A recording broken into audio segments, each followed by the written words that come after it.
me, Mario. Hello. Okie dokie.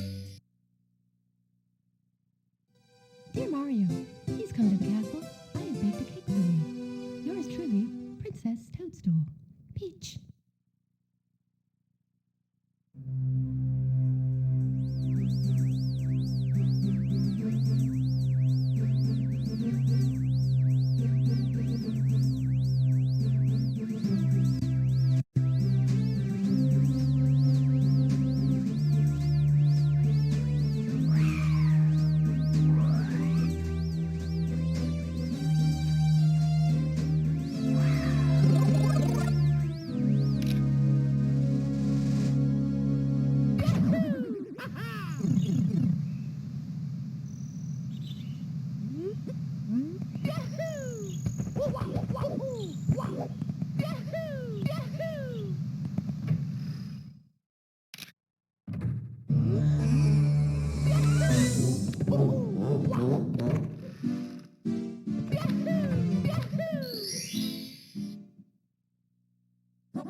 Go.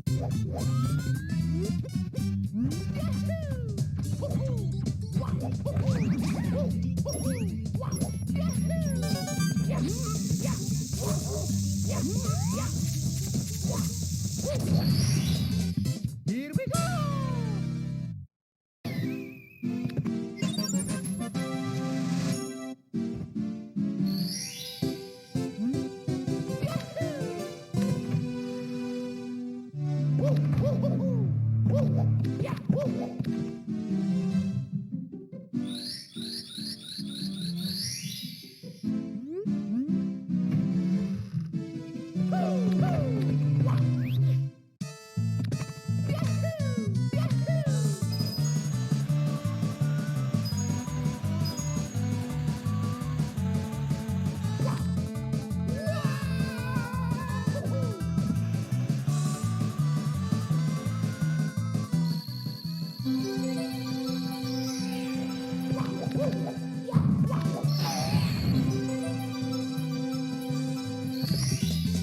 Here we go.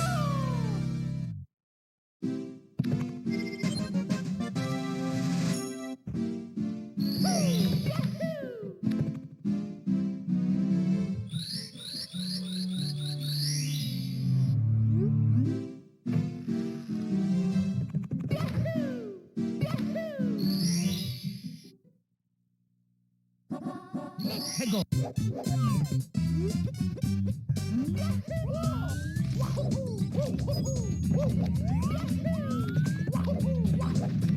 Hello, SpeedGaming.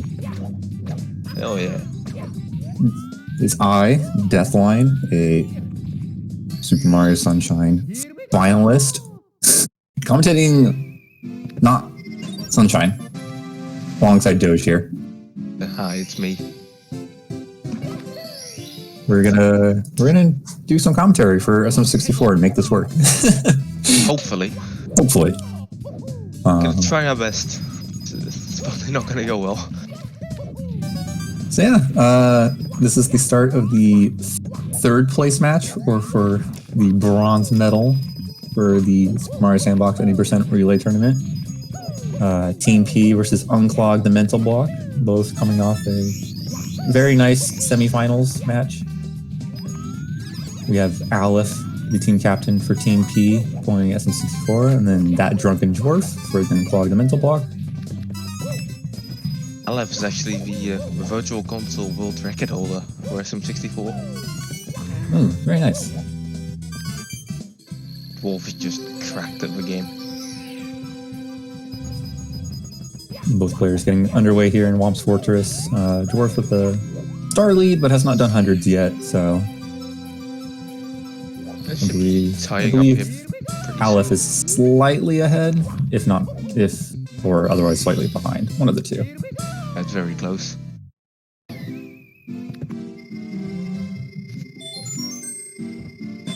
Dwarf not quite getting the double jump after the wall jump there. That one's a little tricky. Probably gonna miss early cycle here, going for half cycle though. Only like 4-ish seconds of time loss.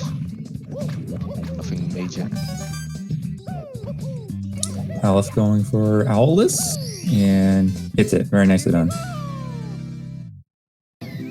So Deathline, how are you feeling about your finals match? As far as finals go, I'm feeling pretty good. I feel like I can play well. As long as I keep, my time relatively low and Deku does the same, I'm sure Mitch can help us claim victory as he has been doing for the entire tournament. Yeah, it's kind of a mid-scary, but what do you expect? He has a world record. Yeah, Mitch being able to save, 2 to 4 minutes on average over the opposing Odyssey player does definitely help. Yeah, he's a bit fast and being very consistent, also very useful. That being said, Switchmaster is, of course, a 115 player, so if he has a good run, then that's still definitely hard to compete against. That's very true. It's kind of a boring part of Womps right now. Yeah. Aleph, about one Womps fight ahead. Not that much, but just Womps, Like resident 10 seconds sleeper. or so? Maybe a little less? A little bit more, I think. Re-enters, select a star at 29-ish. See what 12th gets.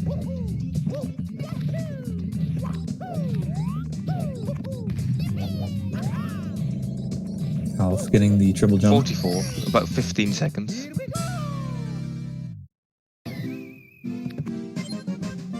Level for 6 4x Womps, that's pretty good for a race.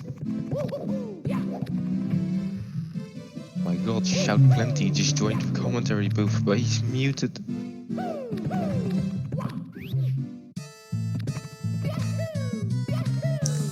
Damn it, Doug, I warned you in chat. You're not reading chat.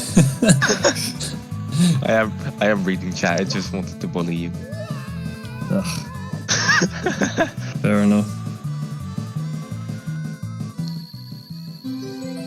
Okay. Being informed that Aleph is actually slightly less ahead than we thought because of doing a different star route order by doing the slide a little bit later than... Slightly more ahead, because Dwarf has given a box now. I almost said Deathline. I am not in this race. Kinda surprised. Aleph doing the reverse route. Wing cap reverse route, and something you don't normally see. I think that's what we're doing with the single star records, but they don't get much touch in that. Oh, didn't quite get the jump, or maybe a dive off the... Yeah, but you want to skip the text there by grabbing button. the star before hitting the ground. So, that only loses a couple of seconds, I believe. Nothing major, but it is a little sad to miss it. This is kind of more annoying than anything. Now Dark World can really make a big difference. One death at the end is like nearly a minute.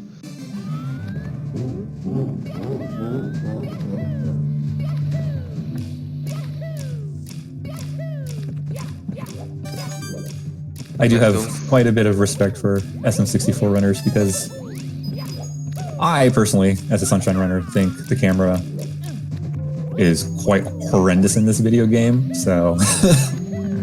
It's the best. They made it work for the technology of back then, but I am definitely very bad at this game, so... I love getting a comfy Shigeru cycle. Love to see it. I think he went for Zaya, but messed up a speed kick, so I lost like 2 seconds. Wolf also going for Shigeru, looks like gonna get it. No, I don't know. Very nicely done by Aleph. We're finishing up Dark World here. Grabbing Bowser and throwing him into a bomb. Exciting gameplay.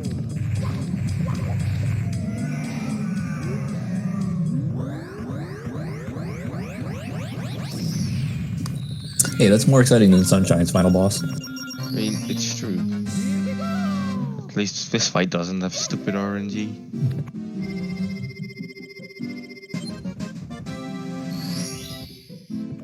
Yeah, it takes a lot of experience to get consistent with Bowser throws. Definitely, you can set up stuff depending on which Bowser you're in, but Bowser 1 and 2 aren't that hard, but Bowser 3 is...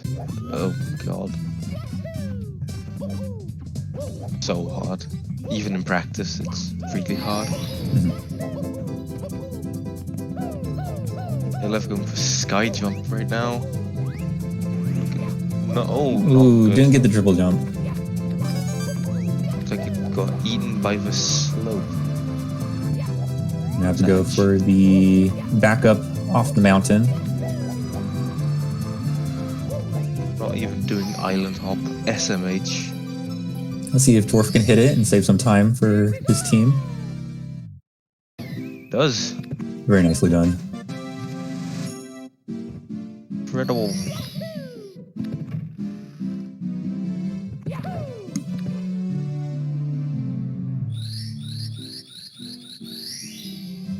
Now off to CCM.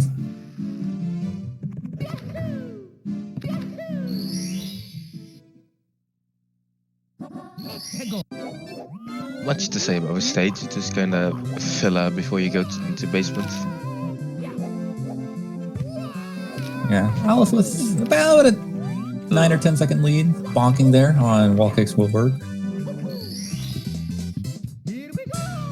Not that much of time lost. Dwarf getting a really good one. Yeah. Man's fast, what can I say? Audio should be in sync, I think. Chat is saying it isn't. Looks fine to me.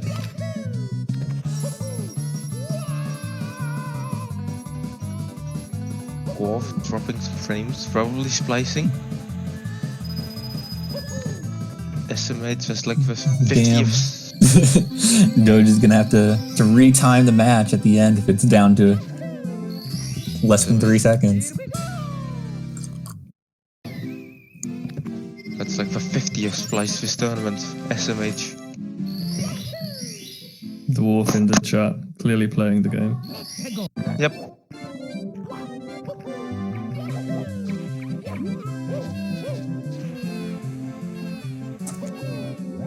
Penguin down the mountain. Going fast.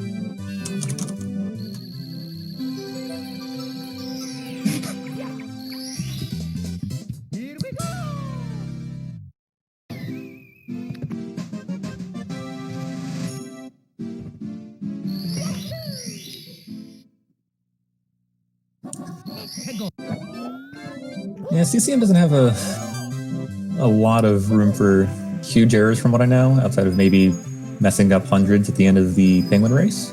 And then, That's a big mistake. having to get to the star would be painful, but most high-level runners do not make that mistake. Aleph going for the advanced route window. Slide skip. Not entirely sure how much faster it is. Maybe like a second. But it's a lot harder. Most players into the penguin race for the hundreds almost at the same time.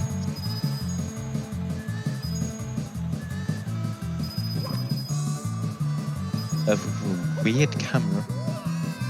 Oh, Getting the slide skip. very Let's go. nicely done. Aleph splicing. Dwarf also splicing. Let's go. Double splice. All right, now it's even. Then you don't have to retime it. Yeah. But very nicely done from Aleph with the more advanced route. Aleph with the advanced virtual console lag reductions, aka playing on the better platform.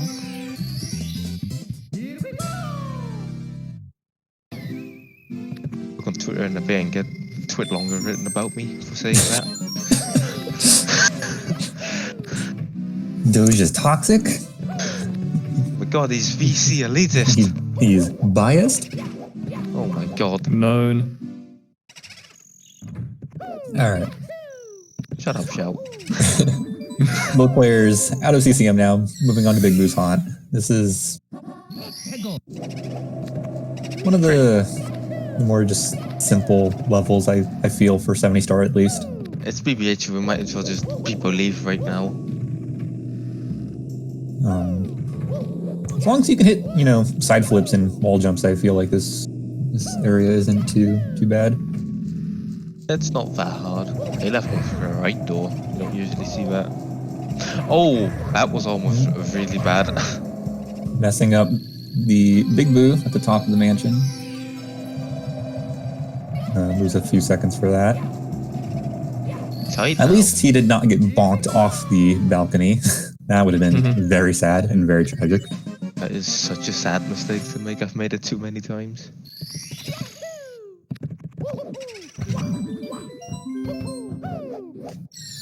So players are almost even now because of that. Very close, yeah. Should be a very good race, this one.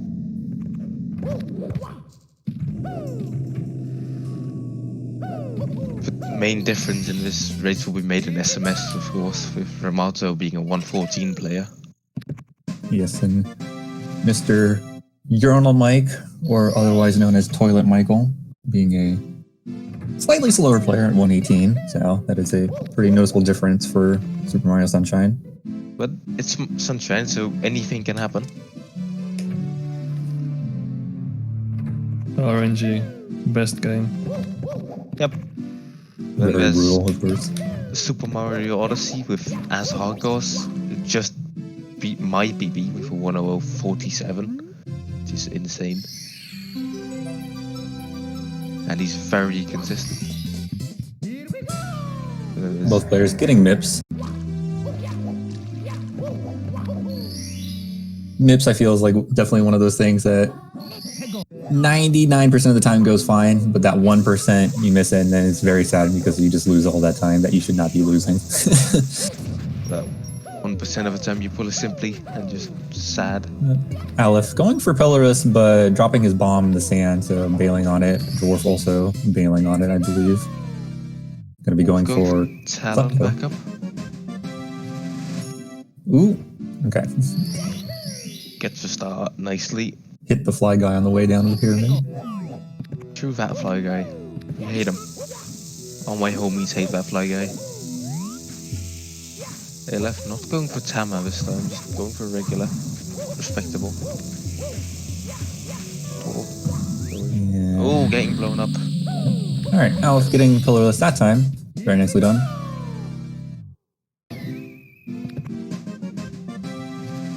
When we get over LL, the routes will slightly diverge, with Aleph doing a few different stars, but they should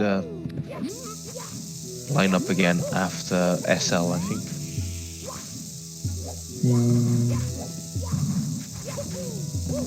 Less from Aleph. It always looks so scuffed. Very nice. And Dwarf also getting it this time. Going for double secrets. We'll see if Dwarf can hit it the second time for the secrets inside the pyramid. No, Dwarf is actually not doing that route and instead going to be going to LLL. Let's hope he doesn't take multiple L's here. This is definitely one of the reasons why I think 64 can be more exciting to watch than Sunshine, is because there are a lot of different routes you can take depending on which stars you like and don't like doing. Doesn't lose that much time to just skip some stars. Sunshine, however, is kind of just stuck playing the game. Stuck playing the same route since like 2015. Odyssey. You can also maybe exchange some moons out for different ones if you're not used to different strats, but There's Sunshine just very linear. few different routes in Odyssey. And as most of our players in this tournament are high level, you'll mostly see the same strats from them. People like Mitch are gonna do stuff a lot more optimally. Yeah, Mitch, who goes for all the hard strats. Bit cracked.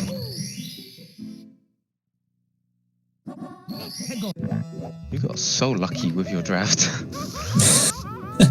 Ooh, Dwarf missing the lava boost and gonna take a death inside the volcano there. Oh no. Yeah, Luncheon Kingdom with Spiritless, which neither me nor Az will do today, but Mitch will definitely be doing Saturday. Alright, Dwarf getting it the second time, I believe. So not Good too much find. time lost, but Aleph taking the lead for TMP.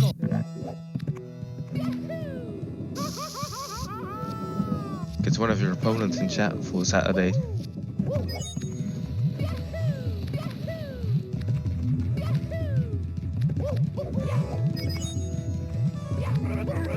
I feel like I don't normally see the volcano done before the bullies. It doesn't lose time, it's just a rad preference thing. Here we go.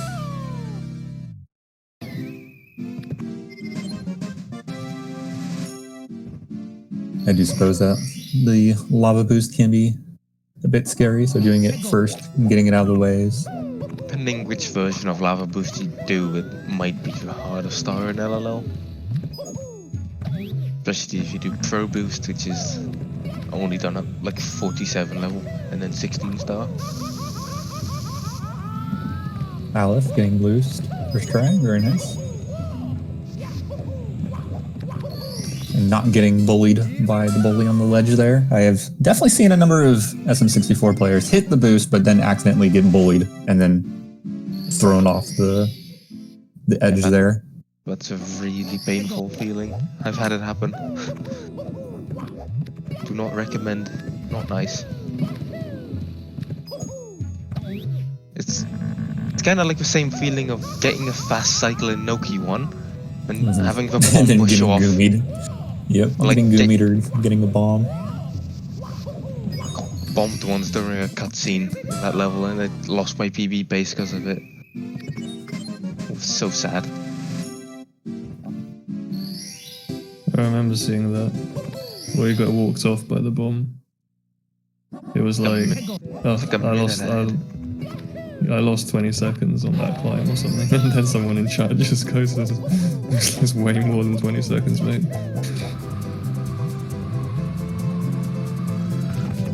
Dwarf out of basement first, or rather going to bit. Bowser on the Fire Sea first, but that's because Aleph did an extra star in...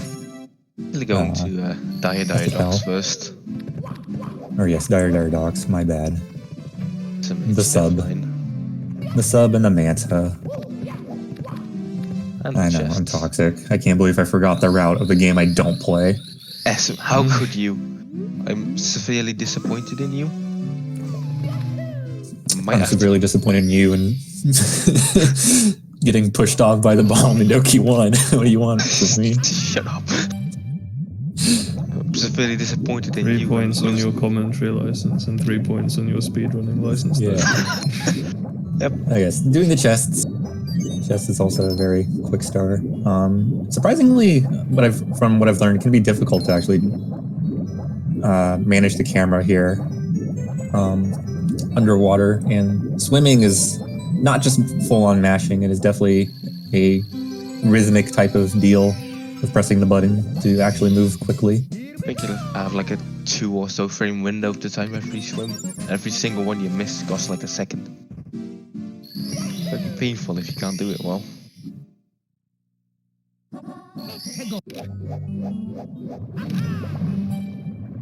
Commentary, it's me, Deathline, and Shout Plenty, who occasionally comes in and roasts us. The me was Doge Cyanide because, you know, usernames. Yep. Yeah, I'm out here saying 4 words and being the only person who's labelled as commentator. Yep. Ooh. Earned. Yep. Dwarf almost fell off a submarine there. That could have been really bad. Yeah, submarine, very laggy. And Except for Aleph, he doesn't have lag. can be very laggy, and missing the sub can be sad. I believe both players went for the back of the sub instead of doing the front sub jump, which is scary. I think front sub has like a frame perfect jump in it. I think right side does anyway. Dwarf with a very nice manta rings. Alf following suit. These manta rings, if you do not know, are scams. They have very misleading hitboxes, and you can quite easily just go too fast or go right through it without intending to. The Deathline is the guy that nobody expected to be in finals, but yeah, here he is. Hashtag Mitch. Mitch Carey. Although Hey, Deathline I played and- well 3 out of 4 matches thus far. Give me a little credit. except for you messing up Solid. skip 3 out of 4 of them. Yeah, UIG's a scam. Alright, Fire C. Like, Dwarf got Lava Boost, which saved like 20 seconds over the late cycle. Aleph also getting getting it? Lava Boost. Nice. Nice. Saved like 8 seconds over early cycle, but 20 over late. If you miss that, yeah, you're in trouble.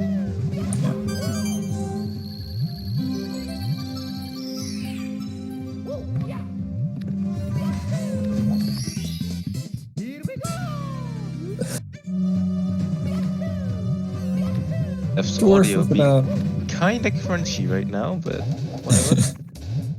Dwarf with about a 7-second lead into Bowser, but also being down 1 star. So I think Aleph is a little bit ahead because of the star order. Ooh, Dwarf barely hitting the I throw. felt I was a little sketchy on that throw. Aleph hitting it directly, you love to see it. I like how SM64 went from having no comms to having triple comms. Let's go.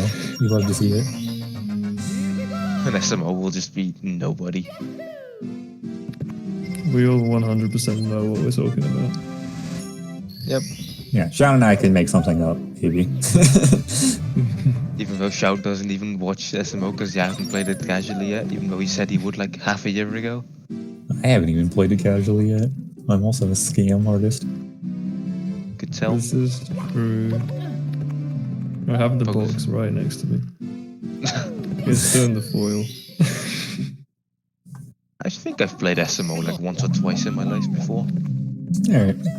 Both players making their way up to upstairs, starting off with Wet Dry World. Aleph doing a really weird route for shocking arrow lifts here. Not doing the little warp up over to the box.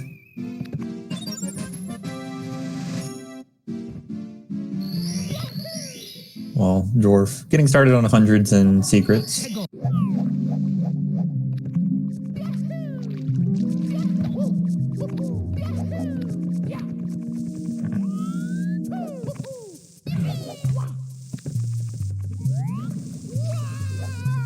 Aleph getting the triple jump up to the lift, see if he can get the wall jumps as well. Good. Oh. Okay. All ledge grinding. Mario is Tony Hawk. That strat is also deceptively difficult because at the top, your wall jumps aren't like full length wall jumps, so quite easily just bonk.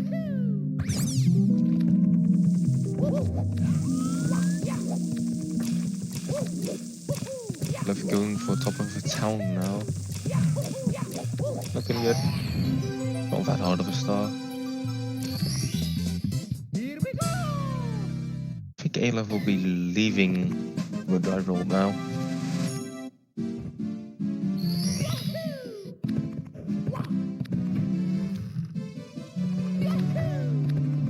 Yep. Going to the big island for red coins. Well, Dwarf gets the elevator star. This is fairly recent, right? People only started recently going to the big picture for Tiny Huge Island for Reds to start. No, that's just Aleph's route. It's in This is 120. a different route. 120 it's recently. Yeah. With a 100 coin. The optimal 70 route doesn't do this star. Scary long jump, but Aleph managing to get the ledge grab at the end there. My god, this audio is crunchy.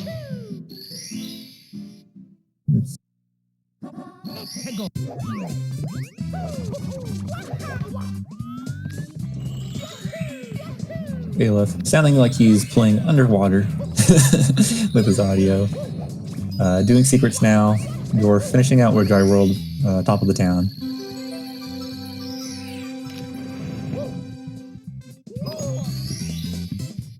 Getting the jump.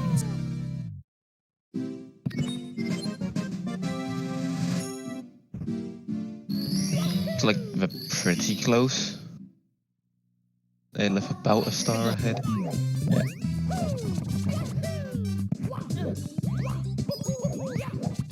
Semester will definitely be interesting.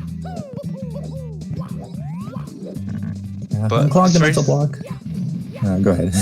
Oh, go ahead, you. I was going to say, Unclog the mental block has Ramato, who is a very strong any percent player, but has not been playing any percent as of recently, so simple mistakes can quite quickly build up in Sunshine. Very easily. Which could allow Mike to catch up. But granted, Mike has also not been playing any percent very much recently, to my knowledge, so... Been doing a few attempts lately to get better for the tourney, but that's about it. And Ramato actually being the first European 114 ever. Always the year of Europe lately, since like 2017. Something like that. Recently, Samu getting the second European 114. Yeah, shortly after Ramato. Both Finnish players. Interesting. So Dwarf looks like he's negative 15 on his PB here. Finishing out with the Piranha Plants, now talking to the upstairs Toad. So he's taking a freebie. Not very speedrun of him. Just finishing up Tiny Huge Island here.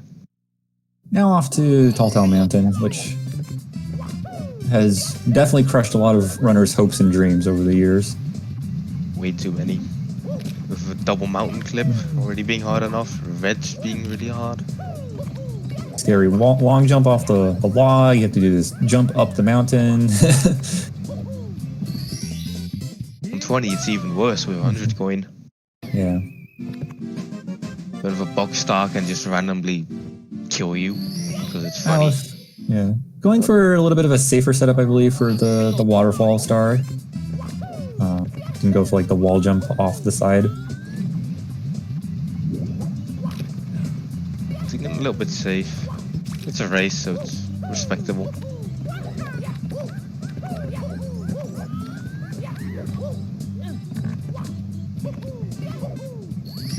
Top of the mountain. Getting good from Aleph and Dwarf. Was video lagging a bit? Another splice incoming? Toxic runners trying to get an advantage for their team in means that are not legitimate. How dare they? Just like Team Mitch, SMA. They should do it like the team Mitch, where they just get carried. Just get the world record holder on your team forehead. Ooh, very nice reds from Aleph.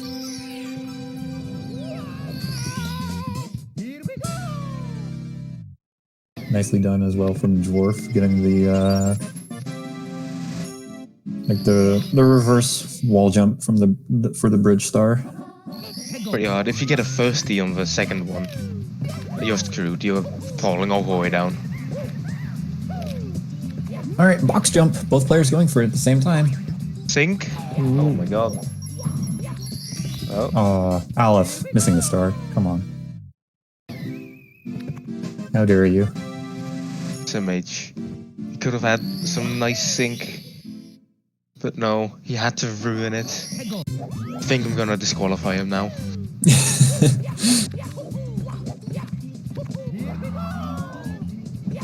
Aleph. Even doing breezeless, what a fake speedrunner. Breeze full.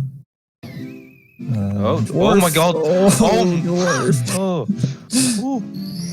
That was almost really bad. Scary situation in Red Coins on the Mountain. Very Aleph situation now. in the scary red coins. I think it's literally called Scary Shrooms Red Coins or something. Scary Shrooms, Red Coins. game knowledge, poggers. Alf, moving on to Snowman's Land. Not quite getting the wall jump for the Snowman's Head Star, but got up there anyways, so. I think that's the strat he always does. Oh, Dwarf, why did you go for that? Dwarf went for it, and I respect it, even though if it was a... It's a bit of a pathetic fail, but we still respect Strategic it. error that will cause a cascade of dominance that will lead to his eventual downfall of his team and elimination from the top 3 of the competition. Shout with facts right here.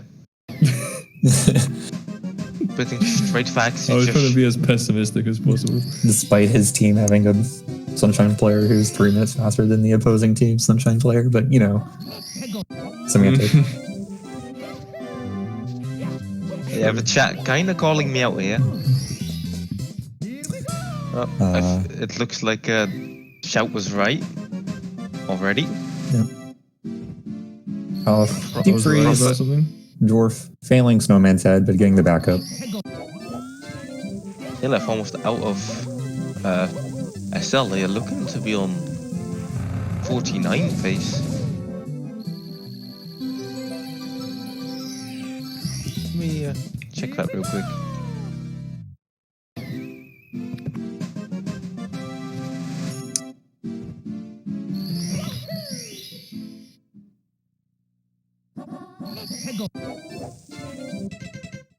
Yeah, Aleph with a 48-38 BPT into HMC. Oh, very nicely done. Here we are, going back down to the basement. I'm gonna go do some Hazy Maze Cave alongside the Free Toad in basement. Also, you know, Nips again.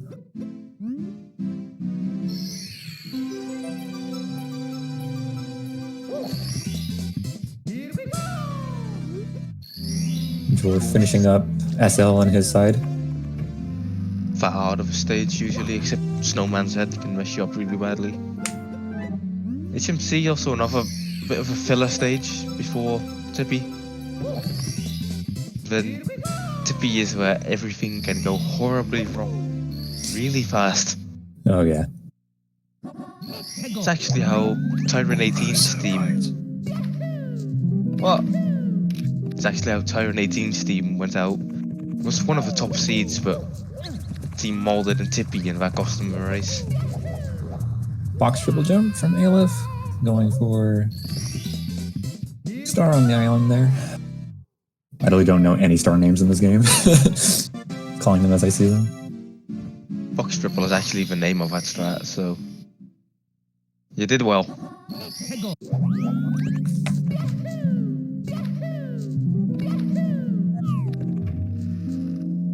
Dwarf now joining down there in basement once again. We'll see if Aleph can hit the button here without having to go for the backup. Christmas Miracle, looking good, you got it. Very nice.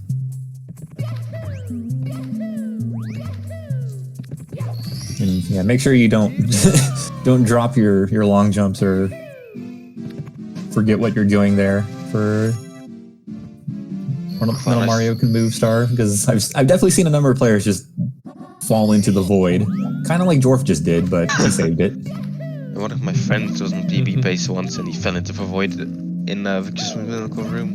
That was quite sad. Dwarf having 2 saves this run already. Aleph playing well, keeping the momentum. I'd love to see it. Yeah, watch out for rolling rocks. I shouldn't be biased, but I'm kind of biased because Aleph is on my team. Commentator and teammate bias from the tournament organizer. Need a recount for for bronze match. Won't get TOS. And before, I'm gonna wake up to a twit longer tomorrow. Like 5 Dwarf also getting Christmas Miracle. Why is it even called Christmas Miracle? Something about miracle and landing on the button, even though it didn't seem to be possible at one point. I've heard this story before from an actual SM64 runner. Let's say I have a fucking memory of a goldfish. Sounds like a 2013 task community story. ALFPB is 48-21. And Aleph. I think. Let me check to be sure. Moving on to Tippy. Here we are in Rainbow Ride, everyone's favorite. ALFPB is indeed 48-21. Pretty amazing PB, honestly. Mosquito bounce. Very nicely done. Got it. Nice. Still needs to grab. Okay. All of Rainbow Ride is scary. Playing it very safe, but that's respectable. Dwarf having some rough my rocks God. here. Trying to dodge right and left, but just getting caught. Looks like HMC has been listening to Queen lately, because he definitely rocked Dwarf there. I'm sorry, I'll leave. Triple jump. Very nicely done. Dude, like, all the strats at the start of Rainbow Ride are just scary. You drop one input or you don't quite get a wall jump, and that's that. All of Tippy, basically. All of Tippy, yeah. TTC is also quite like that as well. One mistake. Rainbow Ride at least a fast reset if you mess it up, right? If you mess up right at the end of the clock, you'll just... Yeah, normally it's a fast retry if you miss a triple jump or something like that. Mosquito bounce might be a little bit harder to back up. You have to fall all the way down and wait for death animation and stuff. Yep. Yeah. Very nice tricky triangles. Yeah, Aleph R has been really solid so far. Dwarf. Also getting Mosquito bounce. Oh, didn't quite get the jump kick. Have to back up with the A reds. 4-frame rule there. Yeah. Very sad.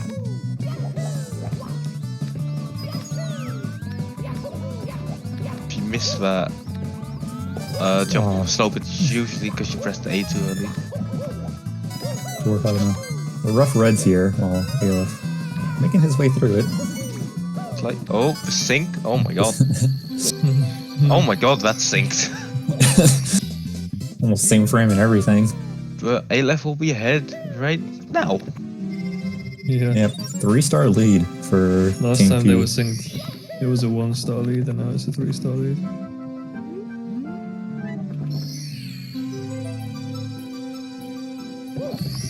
Aleph opting for the Toad pre-TTC. 4-star lead, Puggy. Going for GWK. Oh, no. The same mistake again, dropping the jump kick. It's rough. That's 4-frame rule is brutal. Oh, no, I'm gonna get reported. Oh, no. A little bit of a bonk on tricky triangles, but nothing too bad, while Aleph making his way through TTC hundreds now. It's 4 frames like the window for a GWK or something. 4 frames is the window for jumping off a slope. You have to wait at least 4 frames when you can jump.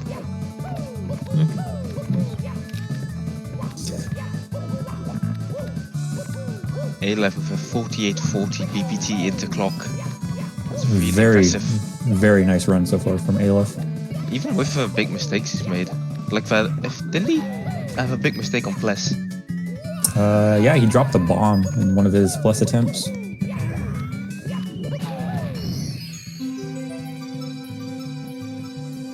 Like he's capable of a PB still. Not Very in this nicely race, done. but for long jump strat. Dwarf finishing up Rainbow right here. Swinging in the breeze. Oh yeah, Aleph fails sky jump as well. And that mess up on the balcony in BBH. All that combined must have been like 30 plus seconds.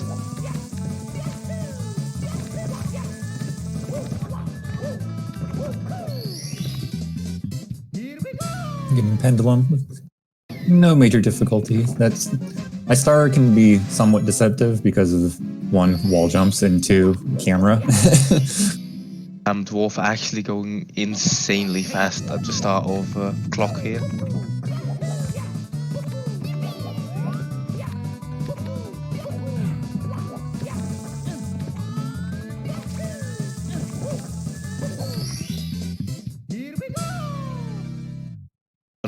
is moving stars now, I believe. Oh, wait, no, wait, there's one more left. The Sandbox race is SM64 70 star, SMS any percent, and Super Mario Odyssey any percent. Back to back. This is a relay, so 3 different people. Quote unquote open world Mario games. Basically just to avoid having to play Super Mario Galaxy because that game is too long. And not that good of a speedrun. Right now, I'm gonna get a bit longer from a Galaxy community as well. Mr. Cloud Kirby wants to know your location. Okay, W. Gonna wake up to a twit longer from the SM64 community, the SMG community, the SMO community, the SMS community. Doge just making an enemy out of everyone. And reds are done for Aleph. One more star to go here, I think. Also a tricky star just because... Oh my god, Dwarf. He got like a reverse bonk at the end there, like when he landed. That was insane. Just SM64. Aleph is definitely making light work of his tippy so far.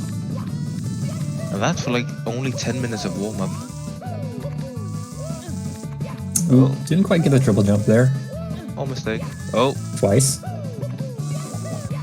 don't joke now. Alright. Third tries the charm. Told it. Let's grab. Nothing too major here. Dwarf getting the roll into the cage. Yep. Check if he's still on. He's still on 48 base here. So 70 stars for Aleph. Now has just Bowser in the sky. And then we get to see Urinal Mike. Oh my god. Dwarf, okay. Getting amped there, but thankfully was still on the clock hand. That could have been very scary otherwise. See if Aleph hits the triple jump here. Whilst waiting for Lord Toilet to be unleashed. Insane. King of urinals. Oh, Dwarf slightly messing up, just like Aleph did. Oh! Bonking off the wall there. Aleph going from moving left and hits it. Nice, nice. Very nicely done. It's a deceptively hard strat.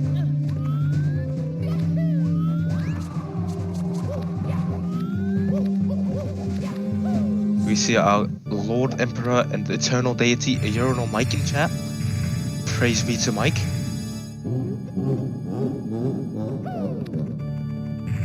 Oh, Aleph and Dwarf taking a big splice right at the end.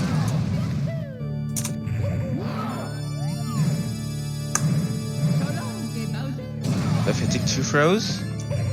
The final one. That's the one that counts the most. Oh my god, what a run Very from Aleph. nicely done.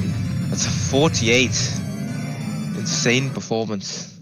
48 in a tourney race is very nicely done. That was a bit early.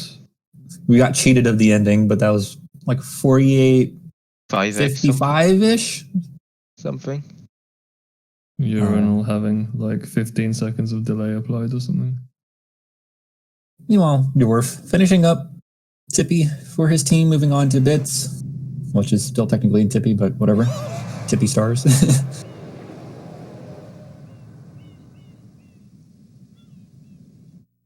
What happened? Getting a 48-54 from chat, which is an amazing run. Sub 49 in a tournament race is very nicely done. I think that's the second sub 49 we've had this entire tournament. Maybe the third? I think it's the second. Dwarf in shambles. Dwarf also getting the first triple jump dive to the platform. That is also very difficult because it's relatively precise. You can like easily eat a death there and cost you like 15, 20 seconds or however much it is. I am most concerned with the well-being of the princess. Also getting the left side triple jump.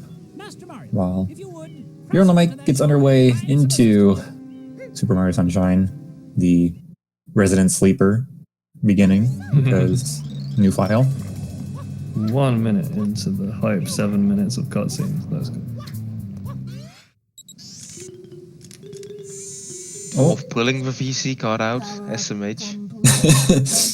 Dwarf waiting on the text boxes there. Didn't quite throw Bowser hard enough. Yeah, a bit of a limp throw right there. Dwarf saying things instead of throwing Bowser. SMH. Ramato will go with a bit.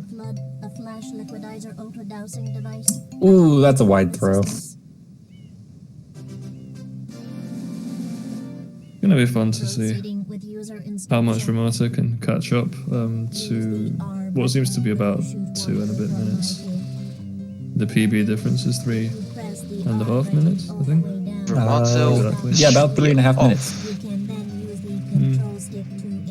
Nice. All right. Dwarf with 2 missed throws in bits, but finishing it out with a 51, still respectable. Was on PB pace. However, upstairs and Tippy started taking over, which is tragic. But 51-26 from Drunken Dwarf for Unclog the Mental Block. So about 2.5 minutes lead for Team P entering Super Mario Sunshine.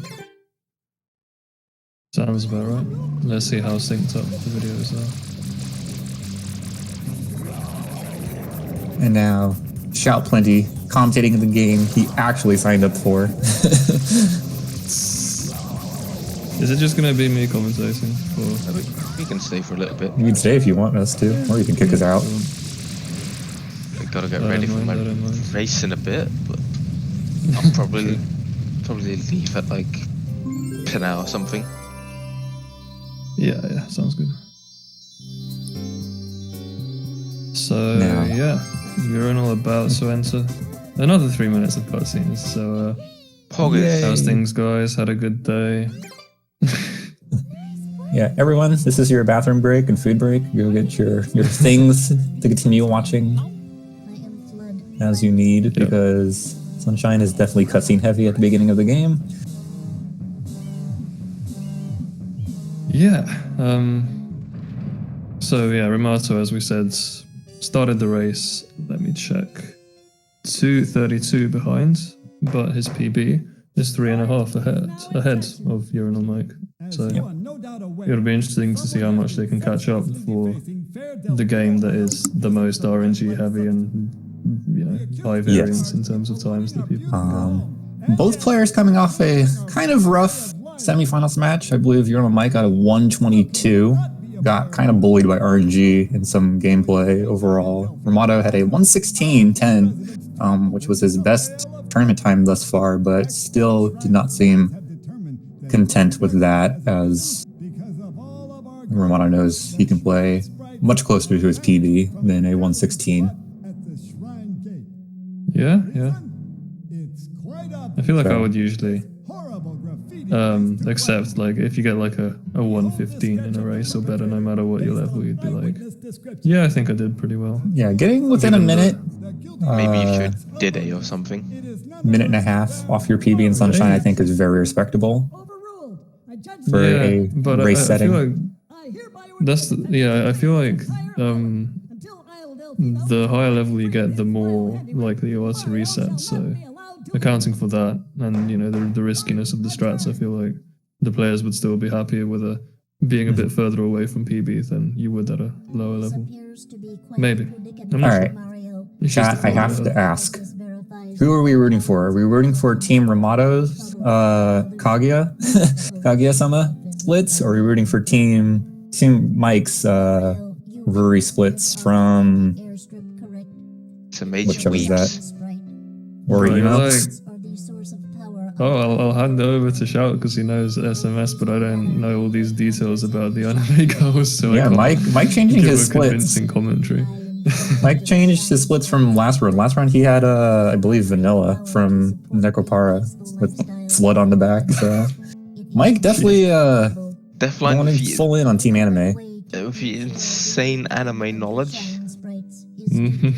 Kind of a weeb, not gonna lie. I was going to be on Team Anime until Deca Dude said, no, we can't name our team Team Anime, so... Then Mitch with the incredibly Rushio. creative team name Yeah. utterly Unclog the astounded. mental block is pretty good. I like it. Listen, You know, Anime Yamato splits? obviously famous possessor of mental blocks, and the entirety of Europe had a long mental block on getting a 114 in any percent that Ramata was the one to solve. So our first European 114. I'm not sure I'm supposed to be impartial, but that's who I'm rooting for. but not in first place for Europe anymore. So, Ramada That was- move. Yeah, I think he did. handful. Yeah, I think he got beaten by Samurai Man. Yeah. who has a 114 4x, I believe, now. Back after all those years. Didn't he Also, start playing? anime- So I didn't know that. Anime splits improve your gameplay. That is a scientifically proven fact. This is correct. Can 114.53 from Samurai, and 114.58 from Ramata. Yeah, Both okay. finished, Oh. of course. Not a 4x, but still Both. not top Europe anymore. Princess, look! On the statue's head!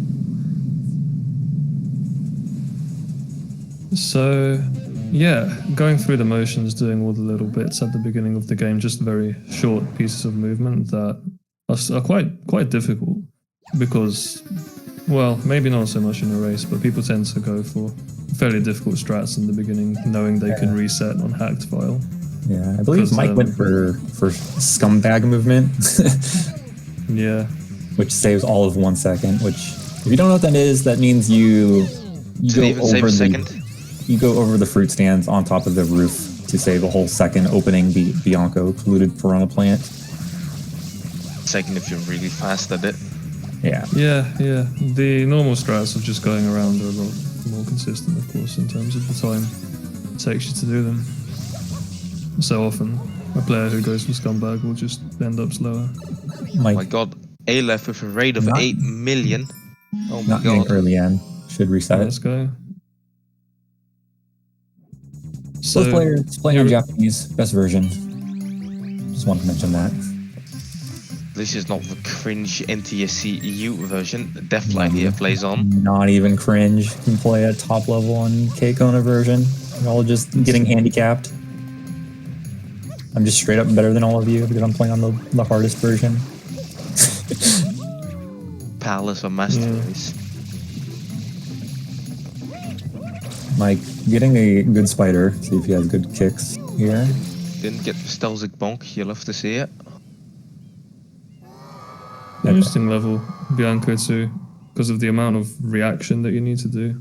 It's so much higher than in like the entire rest of the game in order to hit the spider. It kind of looks easy when people do it typically, but that's because you don't see all of the different patterns they've encountered of the spider over their careers of running the game and all the kinds of crap that it can give you. So, You are likely to get a good spider more often than not, but of course RNG Some days you just usually get gives you utterly that spiders. shafted.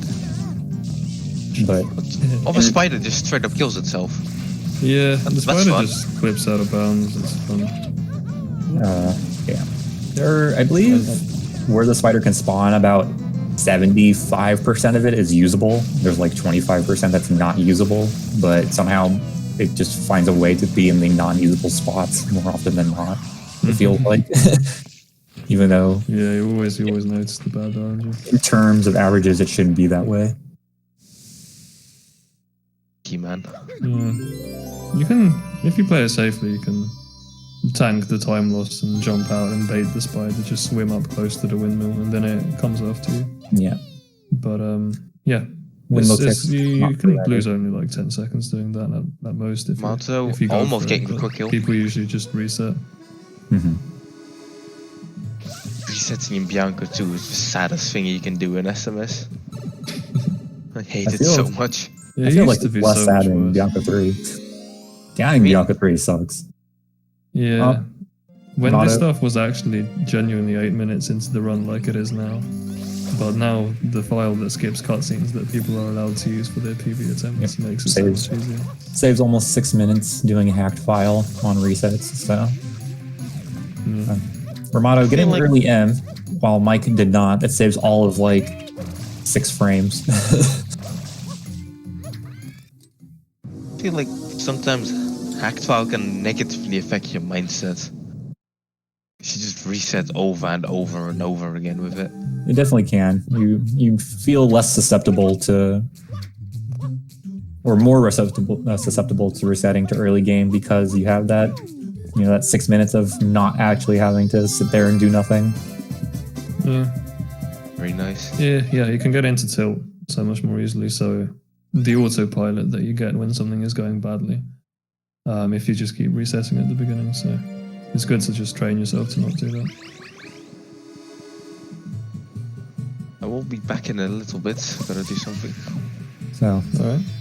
Mike's job for his team is definitely hold the lead and don't die as much as possible. Of course, RNG may throw a wrench in that, but definitely the goal is just to have a respectable run for his team to hopefully keep up the lead into Odyssey. Ramato needing to bust out some potentially fast strats and riskier things to catch up some time, or just hope Mike dies somewhere if possible. Since this game is very difficult. There's a cute little piece of movement here that Mike's doing that will allow him to get into the trigger for Bianca and load the level during a cutscene that would otherwise have forced him to be at the plant that he just unlocked, which is for the next world in the story progression, Rico. There's quite a lot of that stuff in longer categories where you would do something while you're unlocking something, and then the cutscene puts you somewhere, but in the meantime you've gone out of your way to do something else, and then you don't have to come back. It often saves like 10 to 20 seconds. Yeah. Mike, one of the very few top level players that I see still doing the very old triple jump Y-turn strat here on Bianca 4.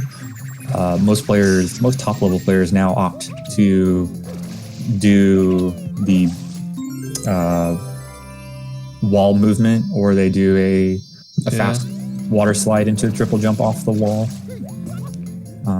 It's a neat piece of movement. Often the fastest kinds of movement you can get in this game are sliding off. So water slides are the fastest, right? But for your aerial movement, usually you want to slide off a ledge, because then you preserve your water slide movement. Yes. Your water slide speed, yeah. Ramato messing up Bianca 3 a little bit. Should still be able to save it. Might have to wait for a block cycle here. Yep.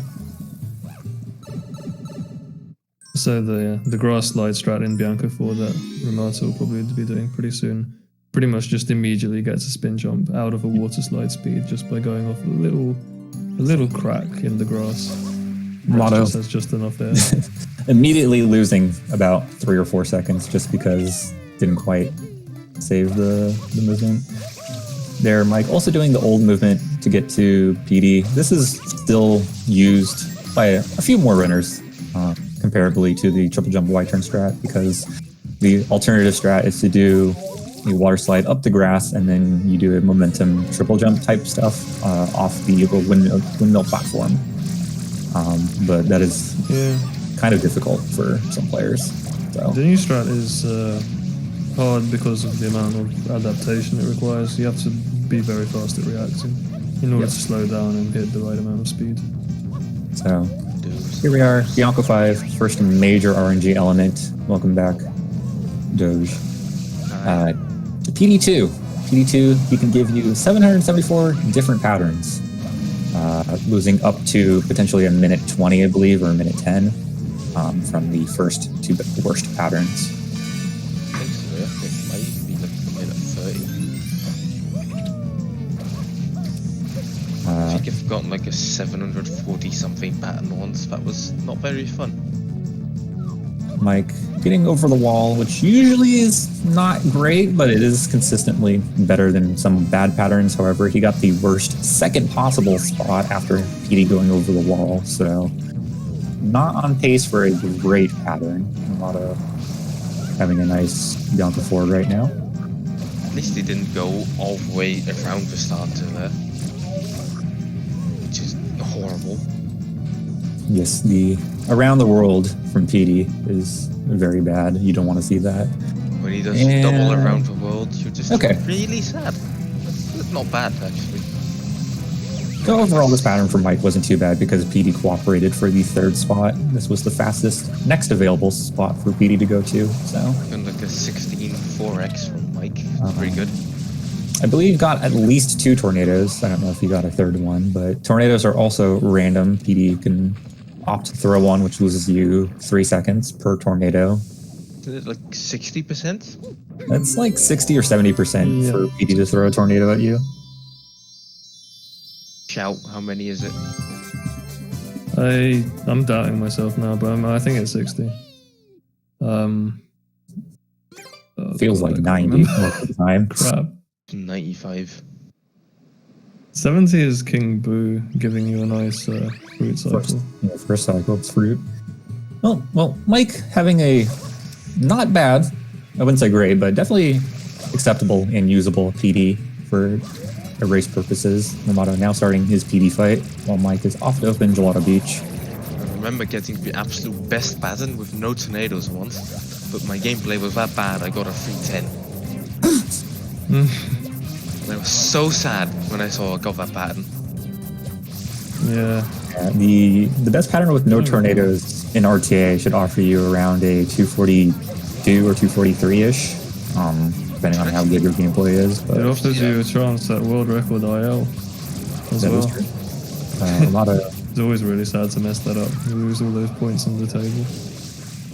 Romato's PD copying Mike's, going towards the corner spot, and now that corner spot guarantees PD goes over the wall for the second spot. We'll see where PD opts to go from here. 3 possible spots. Got plenty out of resident IL man. Getting the nice one, the middle section. This is the fastest second possible spot, and we'll see if PD wants to be mean or be nice to Romato here. Mike coming. I think this from is that pattern GPS, that I keep getting, 8th best pattern. Right, so he went over the wall first, and then into the middle node here, and so if he goes up now, that's 8th Yeah, best. if he goes by the shine spot, that'll be good for Romato. Does not. We'll see if he bounces. Oof, No, no bounce. All right, so this Which is could be bad. unfortunate. be bad This is for like, Romato here. I call this like the highway to hell, what he's doing now, because there's like a line of nodes that he doesn't yeah, stop a at. ton of nodes here. All right, so Mike doing GBS real quick. So like the inner circle. yeah, Oh, that Just pattern was not speeds good. around. Oh no, Mike messed up GBS. So Romato definitely lost about 20 seconds or so off Mike for PD here because of that pattern. Can be able to save about 10 back though because of Mike's second try GBS. Maybe a little bit less than 10. But Mike skips all of Gelato Beach from Marcel and Shambles. Oh my yeah, Romato, Romato should be doing Gelato 1 through 7 to make it fair, since there's a 3-minute gap in their PDs. True. If I played Romato, I should actually just do that because oh my god, I'm bad. And you see, even with Romato's bad pattern and sloppy Bianco 3 for his standards, he's only actually 1 second slower out of Bianco than Mike was in total. Give to show how fast Romato is. That's how much 3 minutes of gameplay, or in terms of experience in comparison to PBs, can save you in an early game. Granted, some of that was RNG, of course, but I feel like we delude ourselves. Usually everything is RNG in this game. you can blame everything on RNG in this game and usually have it be right. So Deathline, last time you played Romato, how did that feel? Felt great until Rico 4, where the game scammed me of letting me actually play the game. So That was something. Yeah, that game was. crashed on me, which is very, very, very rare. You were on PB pace, right? I was on PB pace. I was tied with PB on the 117 pace. So That was pretty annoying. At least you guys still won. yes, thankfully we still won. On to Pianta 1 now for Mike. A micro RNG shine, 3 little chomplets. The first 2 don't especially matter, but the third one can save you or lose you 6 seconds. And Mike getting the losing pattern here, so losing 6 seconds. Curious to see Ramasa do really clean movement at GBS. Is he gonna do Yossi setup? No. Okay. No Oriaki set for Romado. Other than Pretty that, safe, yeah. Does do Nice this coconut throw strats. onto the hut though, so.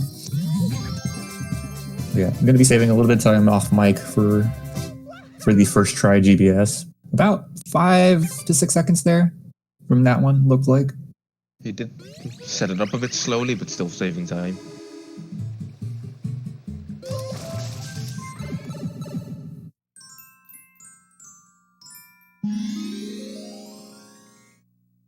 Beyonce 2, Gelato 7, Auto Scroller, easy. Didn't sleep. Gelato 7 actually Shout Plenty's best level in the game. Fun fact. It used to be. I replaced it. I couldn't be bothered to beat you back in that one. Mike with pretty good bridge movement there. Didn't quite get the rollout into the water slide at the end, but probably only lost him like 0.2 or 0.3, I think. Or getting that little like fake that rollout. 0.2 is just... It's too much, man. It's a 3-hour race. You can't spare 0.2 seconds. Might as well just give up.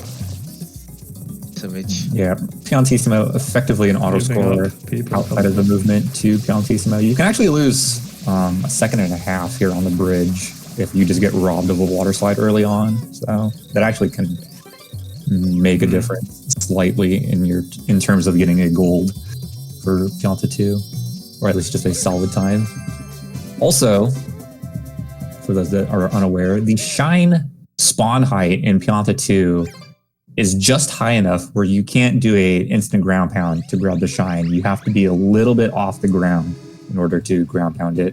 Very annoying. Which is extremely irritating. I've lost that gold to that more times than I want to admit.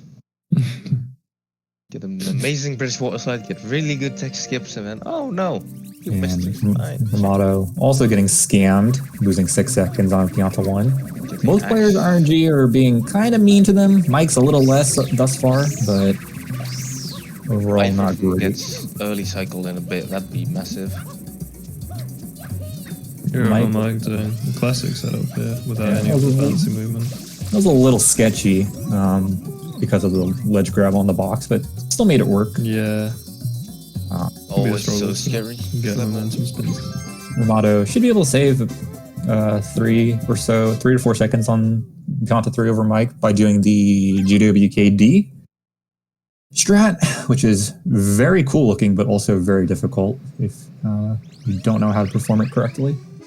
And even if you do know how to perform it correctly, it is still difficult to perform because you're doing a momentum spin jump dive or momentum spin jump into the wall. So to lower your momentum, you have to have the right angle. Then you need to hit a free frame button thingy, and oh my god, I hate it. Pianta 4, micro RNG. Just a very high stakes level. At every level, people struggle with it. Movement. Okay. Mike getting trolled by collision here. Yeah, that movement is high stakes as well. Easy to die to it if you're not careful. Getting the worst possible pattern for Pianta 4. This one loses 2 whole seconds over the best possible pattern. No way, that's so much. So shocking. Yeah, and then how will he ever recover? Also getting scammed on the bridge movement and under tree movement, so losing even more time to that because the pole there can bonk you and push you off because of collision, and then the mushrooms are fat despite not looking fat, so you can bonk off those. You missed the spin jump dive as well to get close to the shrine. Didn't get the spin jump dive. Smash your head straight into the peg.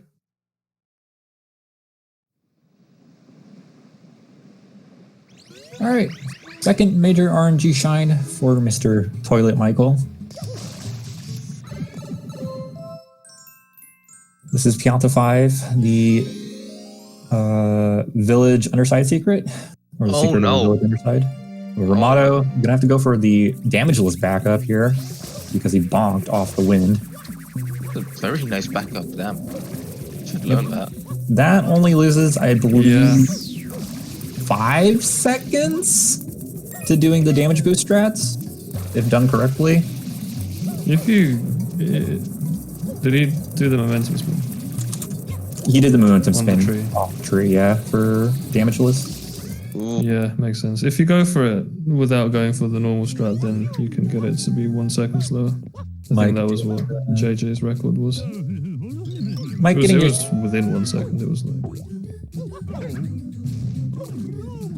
So the major RNG here for Pianta 5 is these stupid moving Piantas known as Chucksters. They go, "Hi, I'm a Chuckster," and then they throw you. The one that matters is the final platform Chuckster, who could potentially save you from him having to walk all the way around, thus being known as early cycle. Mike did not feel safe with that platform skip. I would not have felt safe with that platform skip, so good on him to make the decision to not do it. And not getting early cycle because of that. He wasn't going to get it anyway. Get on him till Remaster catches up with him. Oof. Oh, he's still got a way to go, I think. Yeah. 8 Pianta 5. See the Pianta stops at the corner? No. And then here... At least the chance of... Yeah, early cycles a pretty funny one because the chance of doing it correlates with how fast you go and what strats you do, and it just gets riskier and riskier the more you push it. You can get it to be like 40% chance of early cycle if you do the try-hard strats, but... Otherwise, it's like a 20. Yeah. I wonder, with the movement that people usually do. Probably a bit more than 20 these days. But I think when it was first found, it was around 20. So I found it was like 10% or something, or 5%. The movement wasn't that good back then. Was that like pre-GBS? Yeah. And that early cycle was older than like half the SMO community. Amato joining, or at least catching up to Pianta 5. Mike on Pianta's in Need, the most piled level in the game. Amato is a coward and not doing back hop. Does that find you just a boomer? Give it up. It's faster! It's not. There's promise no you it's way. faster if you set it up perfectly. It's not. It's probably not if it's not in the IL. It's like the same speed. No. I promise you it's faster. Propaganda, bro. Mike, doing the standard Pianta 6, didn't quite get the unlock here for the male Pianta. Male Piantas are very slow on unlocking compared to female Piantas, so that loses a couple seconds. 208. Still getting a 208, which is very nicely done for RTA. Rado. Chat reacts to Deathline saying the back hop setup is faster. Rado performing a strat known as Rat Bounce, where you manipulate the Pianta to stop and yell at you, which resets his walk timer. Getting a side flip there, that's so scary there. I've done that then just jump dived and died. Yeah, I saw JJ lose a run to that recently. I saw like a failed side flip that just sent him over the corner, like Mario just jumped off at a diagonal angle and went off the corner.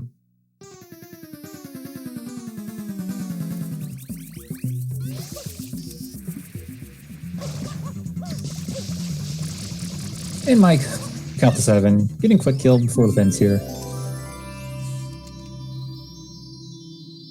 Remote tried to teach me an old strat for Pianta 6, I remember. It turned out to be harder. 30 than the new over. strat and slower. But it's just how I know that he goes for it. Yeah, the Pianta 6 is mostly all about unlocking the Piantas early. They have animations that take a while, so when you get them out of the ground, you have to wait a bit before you can clean them up, and so Honey skip strategically sending water here and there. See if he hits this. Honey skip is a scam, even though it is actually free with the most recent of recent setups being Syrup? Go-Go? I don't remember who found the setup. No idea. Do you mean like the visual cues they use, or just the general setup? The one where you go all the way to the right and then hover. And you can actually see the hover, that setup, instead of having to do the stealthing setup from years ago. Oh, right. I think both of us started SMS after that was found, so I don't even... I don't remember who found the current setup. I think it was either Syrup or Go-Go, but I was told once. It's very, very easy to do honey I skip. think it might have been Cantaloupe. Oh yeah, Cantaloupe. I think Cantaloupe did find it. One of them. One of those players that young Zoomers found the setup. I guess they The Zoomers of 2017, none of whom are seen today. I don't know. All players are Zoomers to me unless they actually started before me. Is Tobo I don't know. a zoomer to you as well? Big old boomer deathline. Yep. There's backup propaganda. It's fast, I promise you. You just have to know how to set it up. We should put in a column for it or a row or whatever to get people to run. Alright, pin a 1. Mike didn't get scammed by the rocket, but didn't quite get DM shot in the rocket regrab, unfortunately, so... on JP version alone, rockets have collision, so you can actually shoot the rocket, which is horrible. Amato with a 29-23 Pianta, saving 42 seconds off Mike's Pianta exit time. Like a very rough mech, but... Yeah, that mecha was... oof. What for Amato? Probably. I gotta get ready for my race. I haven't played that much today. Yeah, fair enough. Have a nice one. See you later. Ramato. People The leave. pin of 1 shine behind, definitely cutting down the lead. A little less than a pin of 1 shine behind because of the movement to the pin of entry.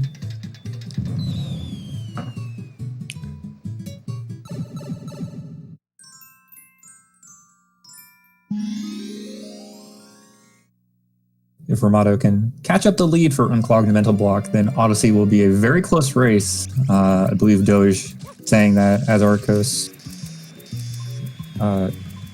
recently beating his PB by a handful of seconds, so it'll be a very close Odyssey race. We'll skip for urinal mic there. A scam trick, because sometimes you just miss it. That's why it's a scam. Everything in Pinna Park is a scam. Every shine in Pinna Park has something that makes it a scam. Urinal's missed a cycle here, I think. That, Yeah, I don't actually know how much it costs to miss the cycle, but I think it's 7 seconds or so. 10 seconds? Less than 10 seconds? Yeah, I'm just trying to think of my old splits.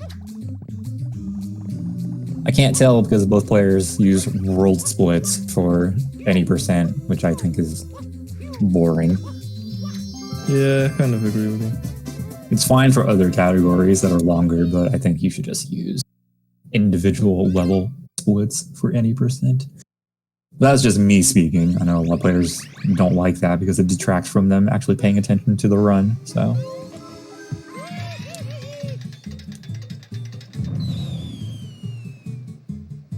Yeah, Ramato actually behind by roughly a pin or 2 now, which is about a minute 20 or so. Maybe about a minute and a half with delay here and there, but definitely cutting down the lead that Team P once had entering Super Mario Sunshine.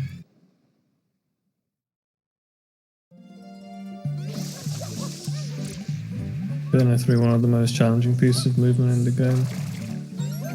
And this is such a high variance in strats, but also huge susceptibility to people making mistakes in execution. Yeah. But this looks pretty clean so far on the intermediate strat. Mike, yeah, not doing boat hop, which is the fastest strat, but going for the immediate strat, which does the baby kick. Named not because it is a baby strat in terms of difficulty, but because of the inputs actually being BA, BY on the controller.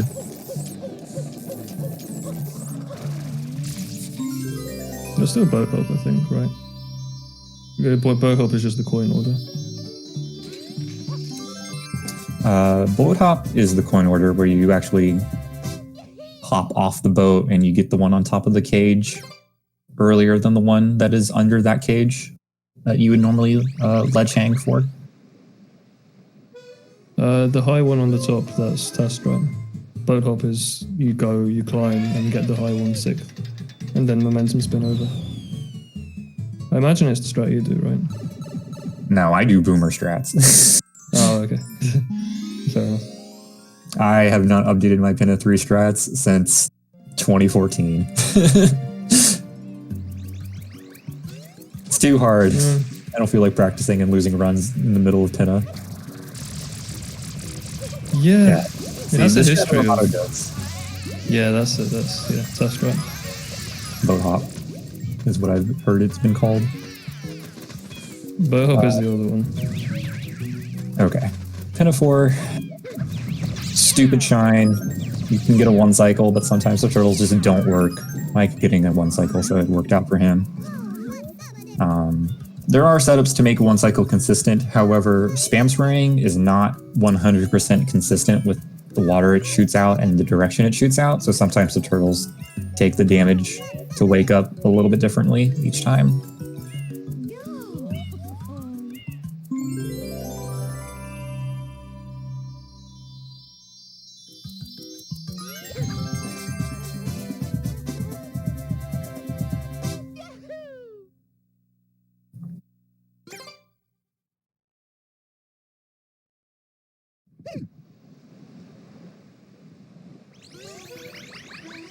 Romano quickly closing the gap, even though Mike's not even on that bad of a run. Not quite a sub 30 Pianta, which is most runners of that area, like 118, 119, aim for. Sub 20 or sub 39 is definitely what like the average should be out of Pianta. Mike not quite getting that, but a 30.05 is almost effectively a sub 30.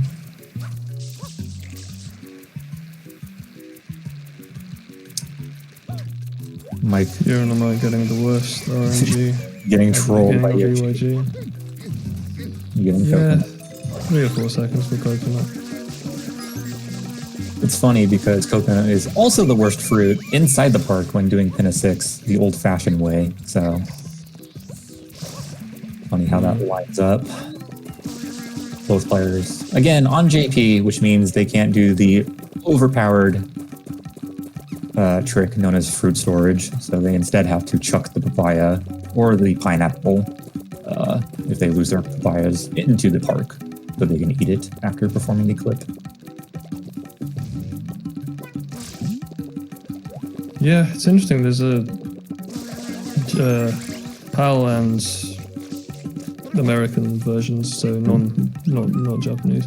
Okay. They have fruit storage, but they also now have a from the differences in how you dismount from Yoshi makes it possible for you to dismount and remount Yoshi in like a single frame, so instantly clip back onto him.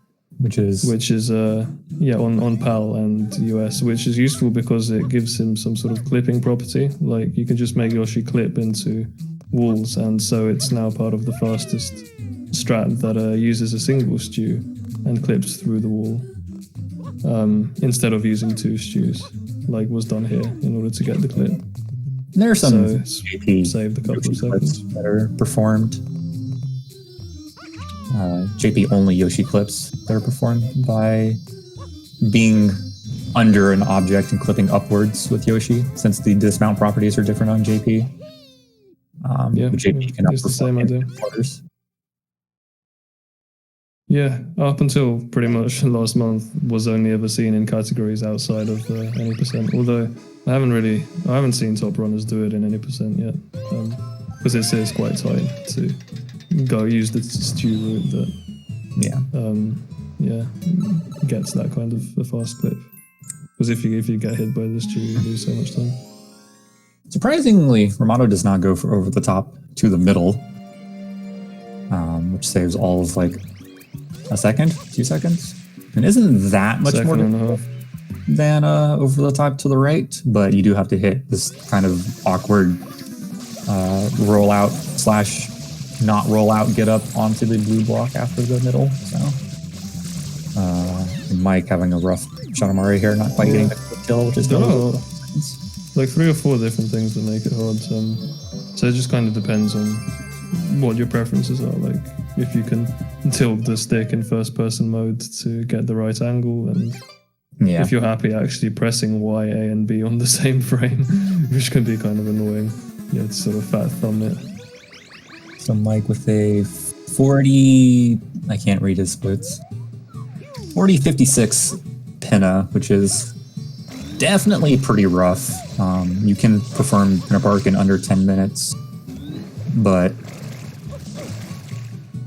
rough RNG, had a rough Mecha Bowser, so not quite getting that. While Ramato is getting a not quite a 38. Just missed it. 39 flat.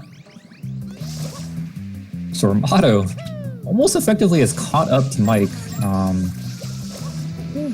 30 or 40 seconds behind now.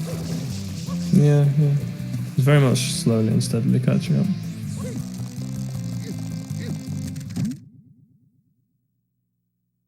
Both players off to Rico, doing the standard 80% route with how it's been done for quite some time. There's a few other routes that people opt to do, which is known as save warping route, where you opt to do Serena Beach earlier and do Rico as your final level. And that is to get King Manta and King Boo out of the way a little bit earlier, as King Boo is the last major RNG element. And Serena is just overall harder than Rico, so. Yeah, depending on the route, it only loses between a second and 3 seconds, somewhere in the range. So, can be very much worth it if you're considering the slot machine nature of the game, depending on how many runs you can get into late game.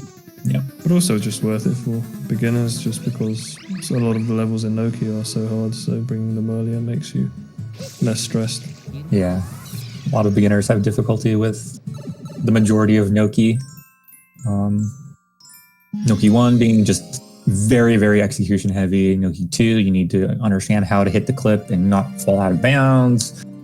Noki 3, water movement. Noki 4 is eel, which has its own difficulty rating. Which is free. Noki 6, which is known as one of the hardest, if not the hardest, secret in the game. And then Noki 7, which is Shadow Mario. And if you fail the quick kill, Shadow Mario climbing up the cliff sides is very obnoxious. So, yeah, Noki 7 the hardest of the Shadow Marios easily. Mike going for blue plus entry, not quite getting in the manhole and then failing the entry. So, having a rough time here. Doing the blooperless race, we'll see if he can do this quickly. This can save Interesting choice of movement there. 5 seconds. Definitely slower. Yeah, I don't even remember how much it saves over using the blooper, because there's no good reason to use the blooper anymore. I believe you need a 21 in-game timer or lower to actually save time over just taking new blooper the intended way. Sounds about right. Which Ramato doing it a little bit more. Also made a couple of mistakes, but not so bad. taking the blooper isn't even a mark of shame in the top level, just because getting up on top of this area can be difficult. There's two main strats. You either do a GWK, which is, I believe, frame perfect off that little ledge that you would GWK off of, because there's only so many wall slide frames there. Alternatively, you can do a dive rollout and just spin jump up there, which is also a little precise because you need to dive roll out onto the little ledge, which is not consistent unless you have like the perfect positioning every time when you land. So yeah, gotta have good feel for spacing for that one.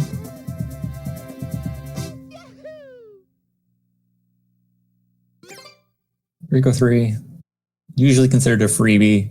However, if you mess up your timing for the hover, you just instantly lose 10 seconds. So it is actually quite important to be consistent at Rico 3.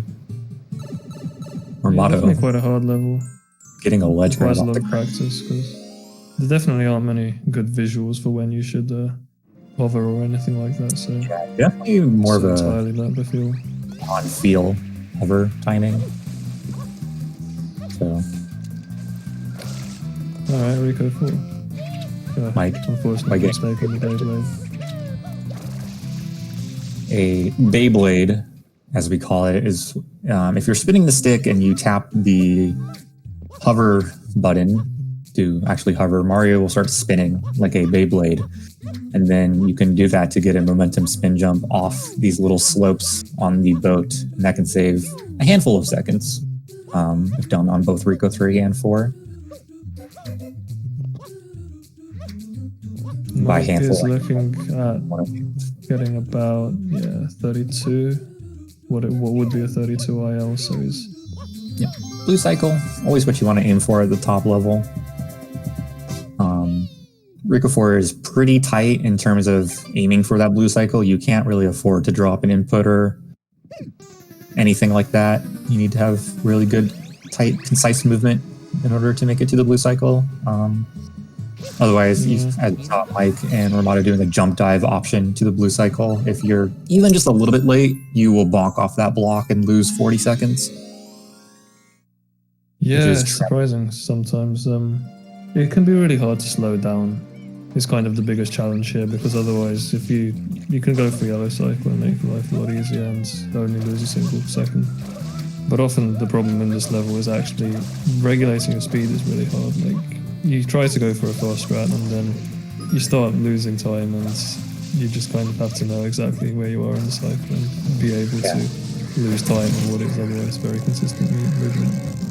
Takes a lot of experience to back up that secret if it is messed up. Back up efficiently is what I mean, rather. You can always ultimately just jump around and take it slow, but you don't want to take it slow in a speedrun, obviously. We're both on the blooper. Almost. Yeah. Motto 1 hit behind now, which is about 15 seconds? Maybe less than that? Yeah. With the delay.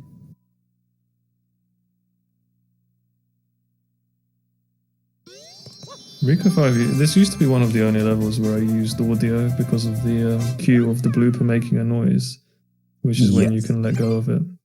But I learned the visual cue for it afterwards, which is much better. Many people do not know that you actually don't need to pull the nose all the way. There are both an audio and a visual cue. The blooper's eyes will turn pink, a pinkish purple, and he'll start squealing differently. Yeah, I'm surprised you can. I didn't even know you could pull it all the way back. Like, I just thought it would go on here forever. Rico 6, red coins on the water. This is a tricky shine to actually get very consistent and good at while doing the top level strat. Definitely one of the harder parts is that first coin where you have to go between the columns and next to the boat for that red. A lot of players, when attempting the strat, learning it, bonk here and take a death. And then this yellow submarine coin is obnoxious because you have to do 2 really tight short jumps so you don't hit the boat.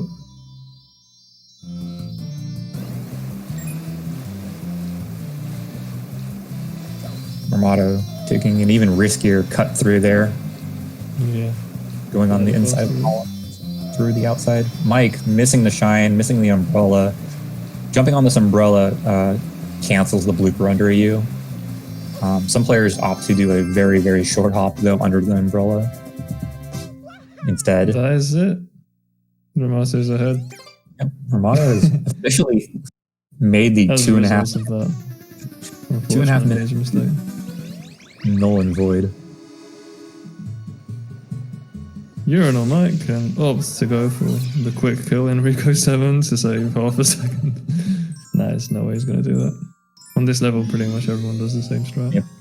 Hold forward, spray. You can also opt to do like a dive rollout to save like 0.5 or something. Half, I think, yeah. Which most top level players opt to do that dive rollout, since it is not too difficult and you actually have a reasonable range to dive rollout in before Shadow Mario notices you and starts moving. The tricky part being if you dive roll out too late, you get too close to Shadow Mario and then you take a Shadow Mario bonk, which just triples the length of a normal bonk. Which is a triples the length of the level almost, yeah. By the time you chase him down. And then you have to chase him down on the catwalk / rafters, which is annoying.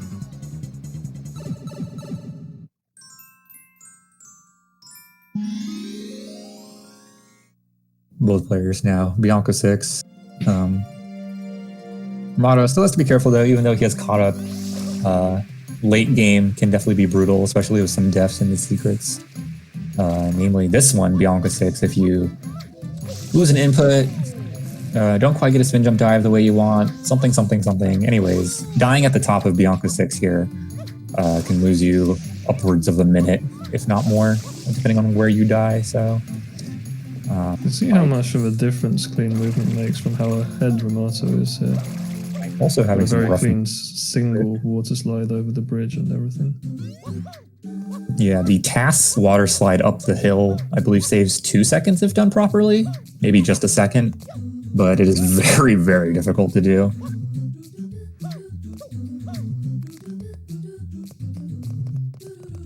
Both players getting over to the second block here.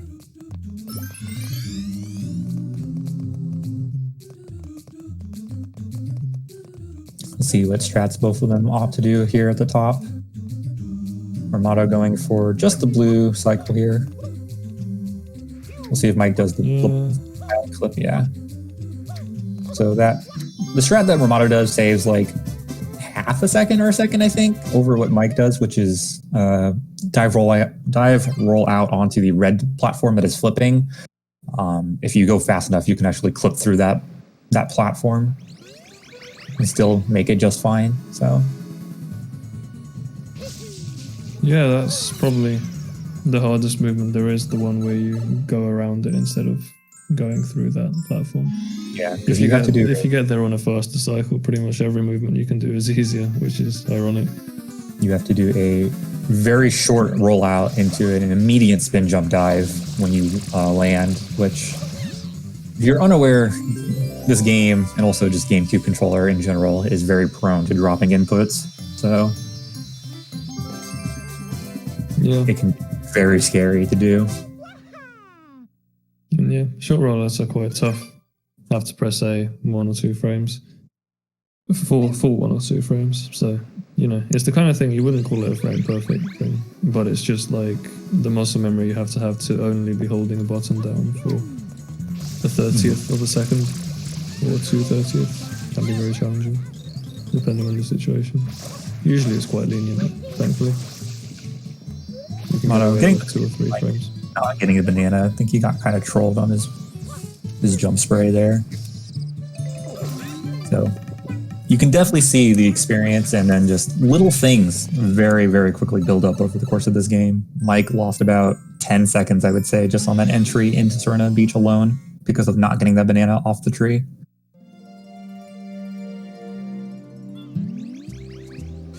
This is why we have RNG in Serena. 3 different levels for this to get equalized out in a completely random way. Mild RNG, probably more than micro RNG, but less than major RNG, I would consider. You can manipulate the Manta here to an extent. However, once you start breaking up the parts, manipulating it becomes next to impossible. Yeah. In art, at least. As we watched the Manta split, the players are kind of trying to watch where all of the big mantas are because they want to get them all to the smallest size. So pretty soon they just stop spraying arbitrarily and sort of go for the big guys and try to find them so they don't get away. So in this case, Lamar's had one escape, so he has to wait for the big guy to come back. And find it again. Mike. Yeah, he just seems to. He seems to have it back. Yeah, for Mike as well, it was pretty bad. Small difference in strats. And once you get all of them to the small size, they start coming on you. Small difference in strats. Mario did the hut strat, which makes the Manta go away from Mario. It's generally a little bit safer, whereas Mike did the hutless strats, where you just spray at the Manta and go over it, and then wait for it to turn around toward you. I believe the hutless strats can save like 2 seconds if done optimally, but it's also a little bit harder to control the Manta doing it that way. So yeah, it's still not very well understood. The world record was on Hut for a while, even recently. but I guess part of that was because the hutless world record for the single level was done on a broken loader that had a bug in it that was biased towards hutless. So like all the mantis would drift in a southeast direction, like if north is towards the hotel. Yeah. Because of like velocity was getting added to numbers were getting added to both of their angle components, and so because you stand there in hutless, it was biased towards that. Funnily enough, pre-2015, the Serena strat actually used to be hutless, and then a player known as Wilco, who actually played in this tournament for SM64, found that if you jump on the hut instead, you can actually make the Manta go away from you, which then you can make it a lot more consistent than just spraying and praying. But as of this past 6 months or so, top level players have gone back and reviewed the hutless strat and actually have found that it is possible to make it faster than the hut strat. Mike also getting destroyed by the pink boo here. The pink boos are a little bit RNG. They're not always in the same spot every time, so the entry here can be challenging. Was lucky that he didn't get slapped by the boo. Yeah, and also didn't get a ledge grab. The ledge properties in Serena 2 are a little different. The little ledges that are like the railing for each floor, when you grab onto them, they usually give you an instant ledge pull up instead of actually just a ledge grab, which is usually obnoxious because it means you have to turn around and then spray the boos, or you have to just like do some kind of awkward movement. Yeah, nice players momentum spin at the end of this level. Can be scary if you drop an A input there at the end, or even the spin input. Oh yeah, or just time it badly. Like Mike Wentz, the reason he got scuffed on the next platform was because he went like half a second late. That's really the thing that makes that trick at the end so challenging, is reading where the exact timing. It's kind of hard to get visual cues working there because you don't have that much time to set them up, you know, by the time you need to go once you've landed on the clock.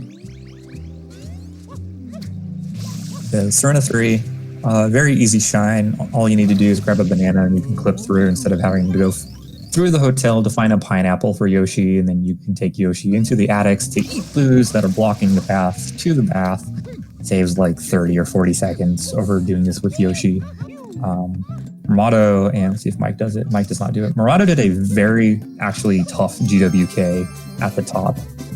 It is very precise to hit that GWK, which saves like almost a full second, I believe. So.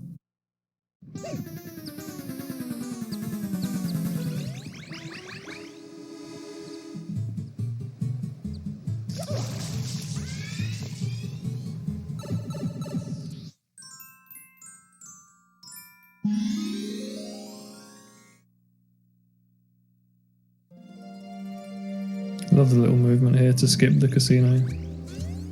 You sidestep literally through a wall, and it's possible because Mario is getting pushed against an invisible ceiling. The game just forgets about the rest of the collision in that circumstance. Yes. The ceiling sort of takes priority. Very glad casino skip is a thing, because otherwise you would need to do 2 slot roulettes to get 777s, and then you need to do a tile flipping game, which reacts to water very poorly. So some spin again from Ramosi. I love these 2 secrets at the end of Serena. They have higher stakes trick. Difficult spin jumps at the end. Probably, in my opinion, the most difficult one to hit, because it is deceptively like hard, because you can't really buffer it. You kind of have to do a small enough circle where you're not instantly turning around, but you can't do it too wide, otherwise you lose the momentum and don't get really like the momentum spin jump that you want, kind of like Mike did there. Yeah, if you do it too slowly, you don't have enough time to press A, because you have to press A, do the full spin input and press A within a 10 frame window, and so the more slowly you do the spin, the fewer frames you have available to press A. And you have to make sure you have the right direction at the end so that you actually jump in the right direction as well. So it gets tougher. Very scary strat that only saves like 2 seconds, I believe.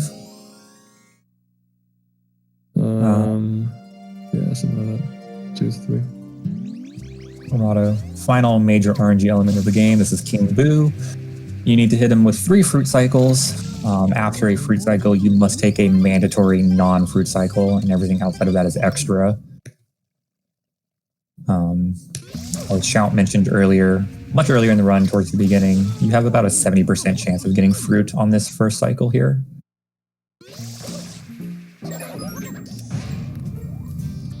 Every extra cycle adds about 7 seconds, and then you have the amount of time it takes for you to get to each pepper. Sometimes King Boo likes to launch peppers away from you, and sometimes he likes to throw them in your face. So reacting to the fruit cycles is also just as important as getting them.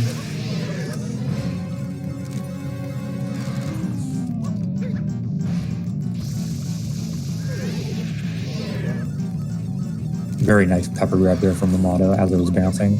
That shows how much experience he has in this game, because that's actually not easy to do, to react to.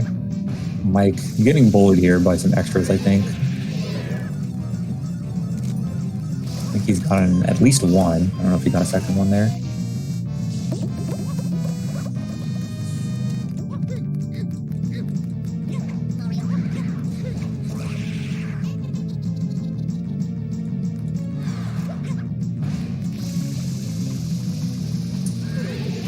And then instead of having to deal with bubbles or enemies or whatever he spits out, you can just walk under him, which will trigger him to go back down and cancel that cycle and instantly kill all the enemies and whatnot.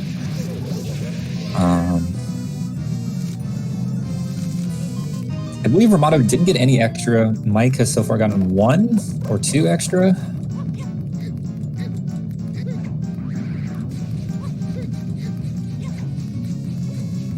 Yep, Mike getting kind of trolled by the rotating roulette here. You can ground pound on the purple platforms to make it stop moving until it goes back down a second time, or the next time. So 3 extra from Mike, apparently, which is about 20 seconds, 21 seconds. It's pretty rough getting extras. On average, you're likely to get 1 extra, maybe a little bit more skewed towards 2 if you play the game long enough. But yeah, anything more than 1, you feel pretty bad about, because the game is just bullying you at that point.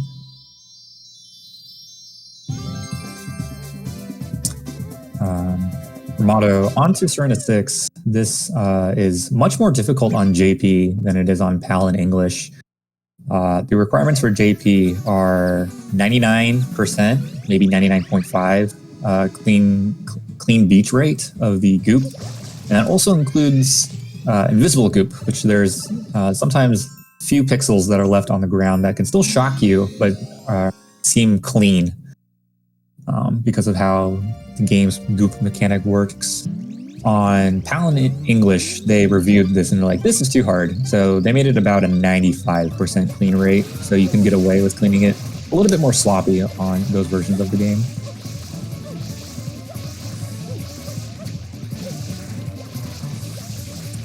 So JP players usually aim for about a 220 in-game timer here, maybe around 215. If you're not super good at spam spraying, which can be tough on the 225 at top level. Yeah, 225 top I think level. so we'd want to get that kind of thing. English definitely wants to aim for like 230, 235 at a top level, which is very difficult to do. Yeah, there aren't many people who can get consistent 230s.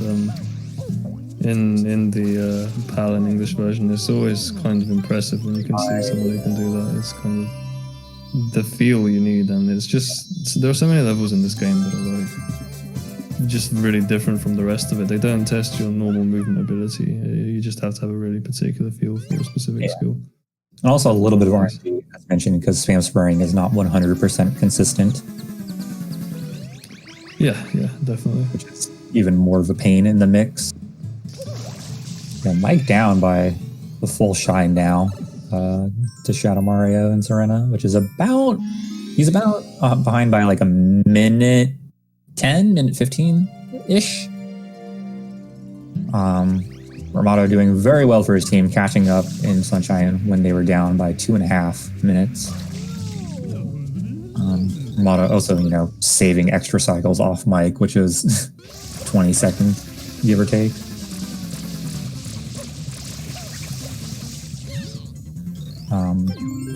And as I mentioned earlier, Noki won one of the hardest shines in any percent, just because it is extremely execution heavy. You have to hit a lot of very precise movement in order to hit the very fastest cycle here. If you miss the very fastest cycle, it's like 2 or 3 seconds lost, so it's not the end of the world because the cycles up here are pretty quick, but at a top level, you always definitely want to aim for that fastest possible cycle. Yeah, it's another high variance level, at possibly the most high variance level where you can kind of expect that top level people to make some sort of a mistake on it because it's just so precise. Mr. To not stand in the group. Mr. Urinal Mike accidentally re-entering Serena, which is going to cost him 30 seconds. Jesus. You hate to see that. Yeah. I believe every player makes that mistake at least once or twice in their Sunshine career. It's definitely just muscle memory. You're not thinking about it, and then you just accidentally re-enter a level. Not even specifically Serena, but maybe Pianta or Bianco. Gelatos. I've seen that a number of times. Everything is super clean from Ramato here. I haven't seen a single bad piece of movement. Yeah, Noki 2 also very movement heavy. Just get pinged or something. Very nicely done from Ramato. Noki 2 there. You do want to hold the trampoline, or you want to hold Mario to certain. Oh, Mike. That's sad. Mike let go of hover probably 3 frames too soon, and did not ledge grab, so he fell down. He did ledge grab halfway down, but he opted to just wall jump and take the time loss. You can, if you ledge grab halfway down, you can do the ledge shimmy along the way and then hover into these little alcoves and then get back like halfway up the mountain, but it's like the same amount of time as just falling all the way down and starting from the beginning. That lost on Discord, so I missed it. I lost like 30 seconds, I think, on top as well. Maybe a little less, a little more. I don't know the exact timing for that. I haven't seen that in a long time. As I was mentioning, though, in Noki 2, you need to be holding Mario at a certain angle and have the camera at a certain angle so you can just immediately dive when getting pushed by the trampoline through the wall.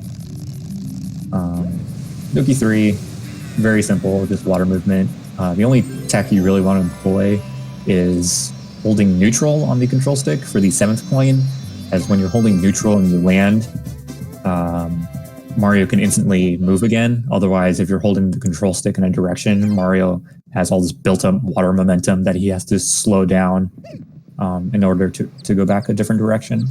So holding neutral on the stick there can save 2 seconds over just not holding straight in for the coin.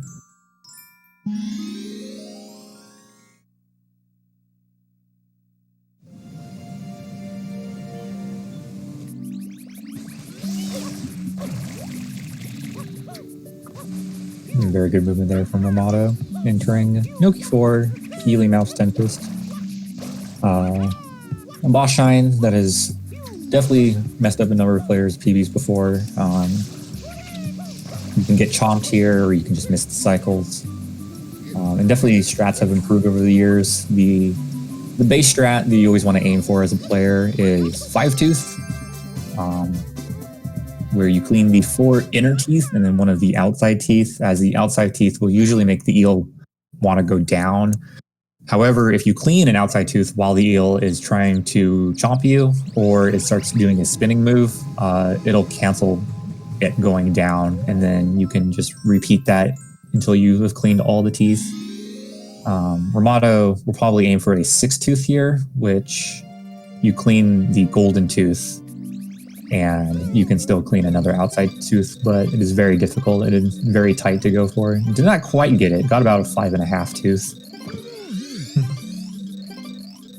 And then going to be aiming for a cutscene skip here at the end, where if you're taking damage frames while the last tooth is cleaned off, you can skip watching. Well, it's not even skipping watching this cutscene. You're still just allowed to move during this cutscene, and thus you can get down to the shine spawn spot faster instead of having to watch the cutscene, wait for it, and then it'll spawn you up a little ways away above where the eel was.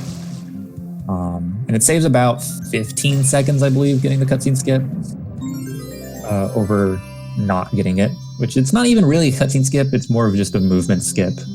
But it's always been called cutscene skip because you're not actively watching the cutscene from the intended location.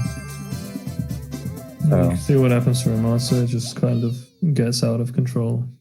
If you mess up the setup for getting damaged by the tooth, because you want to make, you're trying to make sure that you are damaged somehow. While air or by tooth. When the boss ends, and you can get damaged either by air from just being on the water or by the collision with the tooth. But on the Japanese version, you can, for example, get hit by the air after you get hit by the tooth. And the window for it, damage invulnerability from the air is like barely 0.4 seconds or something, so it ends up cancelling your skip. Versions, You just, the invulnerability expires, and so you just end up getting the cutscene anyway. And then, depending on how long you take doing the cutscene skip, if you don't get it immediately, you do need to be careful because you can still take damage while the eel is going down and, spitting out its gold tooth and whatnot. And then you can potentially die if you don't collect coins, if your health meter is too low, which I have seen a few players do by accident. So there's a lot of that actually goes into eel, even though it kind of looks so easy when done by a high-level runner. I believe Mike is going to go for just a standard 5 tooth. Might be going for 6 tooth here. I just went for the 5 tooth. Yeah, he was pretty fast. He could have gone for 6. Normally, when you do a 5 tooth, you want to not do the gold tooth side because it is definitely a bit easier to damage boost off the gold tooth than it is on the non-gold tooth side, but it's still doable on both sides. Here you see Mike actually getting the cutscene skip, so he can just go down to where the shine spawns instead of having to wait this out and then float down. 6 from Ramato.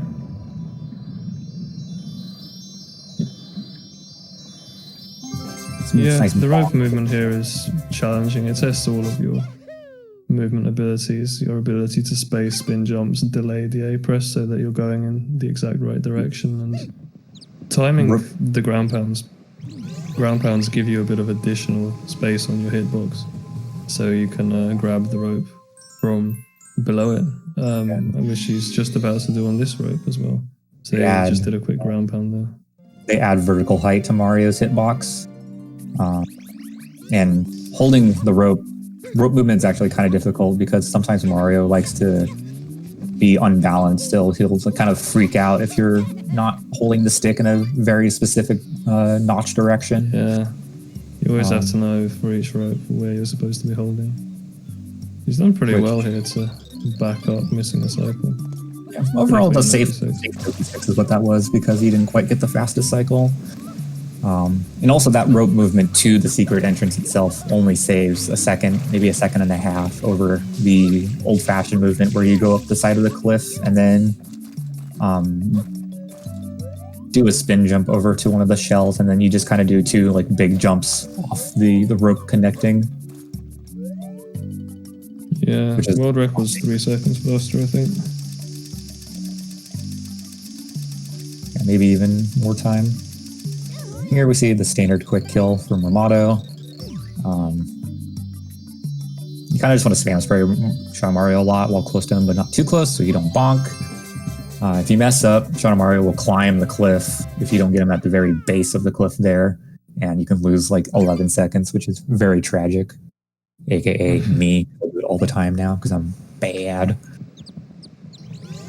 But yeah, Mike down, Inoki 6 and 7 shine for Motto, finishing up Shadow Mario or Super Mario Sunshine by the final length of the game at Corona Mountain. Yeah, the final gauntlet. You can't just change the route to make this not last. You have to deal with it. Fortunately, there's two types of movement that most players opt for. There is the standard movement, and then there's movement called Fast Corona, which is significantly more difficult, but saves a handful of seconds going for it, which it looks like Armado is actually pulling out Fast Corona right now. Yeah, Fast Corona is it's a lot more consistent than it used to be nowadays because of this little movement. You see the way he sprays as he goes off. Didn't get the water slide. Armado was supposed to do it, so I could say like, oh look, this is what he did, and it makes it consistent. But dropped the spam spray there. I think he didn't click R all the way down, or it just dropped the spam spray input. What makes it possible is flood. You have to be very specific with a lot of flood movement. Hover slides. Slow Corona very neatly there at the moment, though. Yeah, the standard Corona. So that death cost him about 30 seconds, maybe a little bit less than 30 seconds, because it was before the halfway mark. But I always noticed that experienced players go for like all sorts of weird sprays to try to put out the platforms when doing slow Corona. Like the sprinkler spray, spam spray, and all that stuff. For the most part, it's less consistent than just spraying forwards normally while you're jumping. Yeah, you see Mike was a little too far there. Getting the backup there at the base of the mountain. Had he not got that backup, Shadow Mario would have climbed up, and then you'd have to spray him at the next stop point, which is about 11 seconds. Instead, he's losing 3 seconds. Ramato performing a trick known as rocket storage there. Right before the rocket goes off, because you can see the charge up, if you cancel Mario's animation with a sidestep and letting go of L, which puts Mario in a sidestep state, it'll cancel the rocket, but still store the power of the rocket. So you can do that to build up the power, and that's what we call rocket storage, which allows you to skip cloud movement, which is a giant pain. Having to do spin jumps. Oh, Ramato getting gooped there. Urinal Mike needs every little bit of help he can get. So that's going to cost Ramato about 15 seconds, a little bit more. This Bowser fight is pitifully easy. However, the bathwater here is RNG, and when you break the rocket platforms, and Ramato got RNG'd there by a very bad bathwater shot, getting RNG again. Yeah. Movement, the button presses are a little precise if you want to be safe on Bowser. So it's kind of easy for an experienced player to just slide off a little bit and mess up just by timing when you hold the rocket a bit wrong, kind of thing. GG. Auto 117.24, getting kind of scammed out of a 115 from Noki to Corona there. Yeah, things just sort of go Mike wrong. Be able to save actually a little bit of time back from being behind by like 2.5 minutes almost. So it's more like 1.5 now, I think. Unclog the mental block. Now, on to Odyssey, the final leg of the relay here. I can't remember if you said you'd played Odyssey or not. I have not. I've only watched a handful of Odyssey runners, so I know. I've not even watched it. Yeah, I'm still like, typically I'll watch like the first 3 minutes or something, and then I'll be like, nope, spoilers, and stop watching.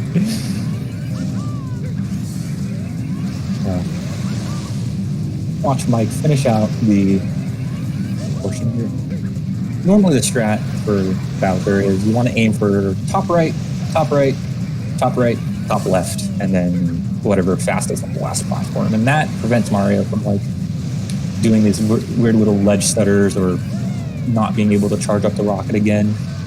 It's actually very helpful. Like finishing out with a 121.18.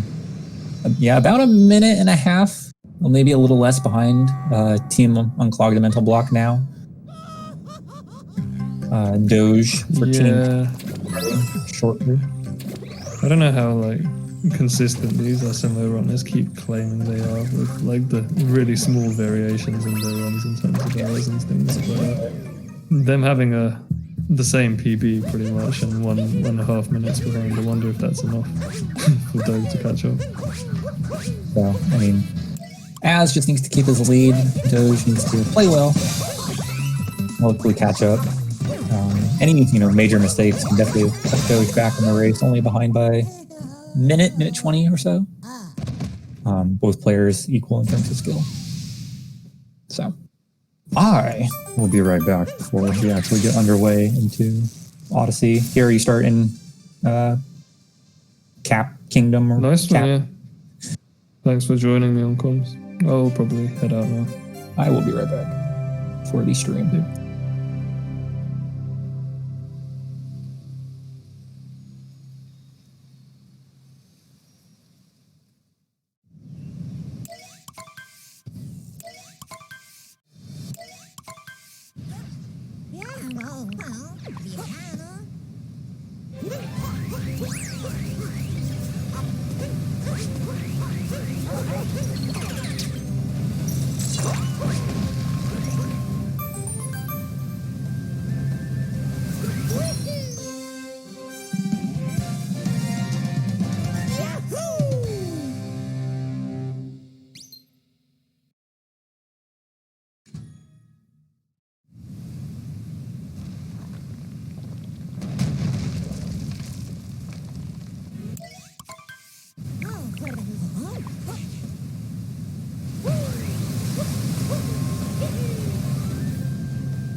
Alright, I have returned.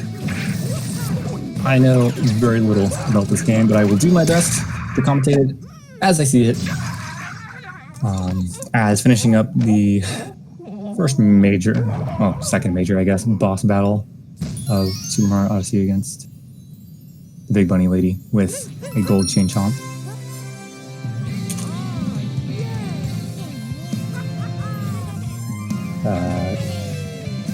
In Cascade Kingdom.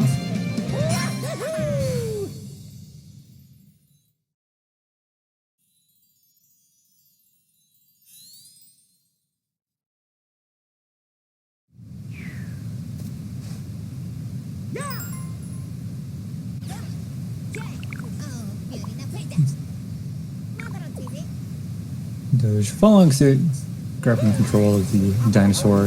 There's a hidden spring block here under these rocks that you can use to jump up and then get into the boss fight.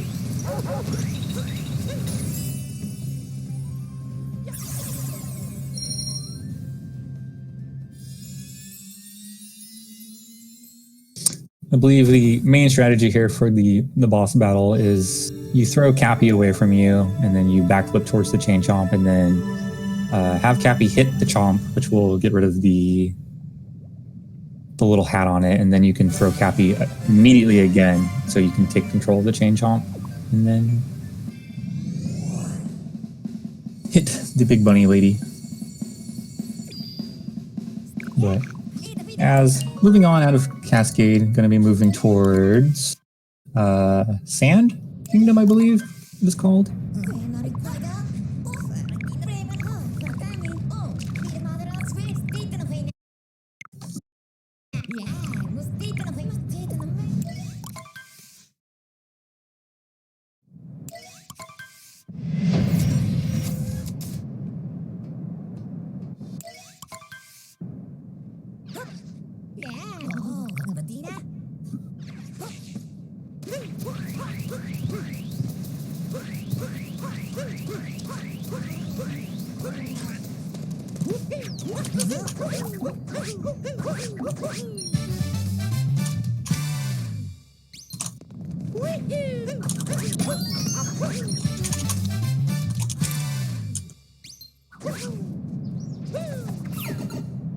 Very nicely done by Az to get the bird moon there. Sometimes that can trip up some players, especially being in the air. I definitely know next to nothing about Odyssey, so hopefully chat can bear with my commentary, prevent it from being too quiet.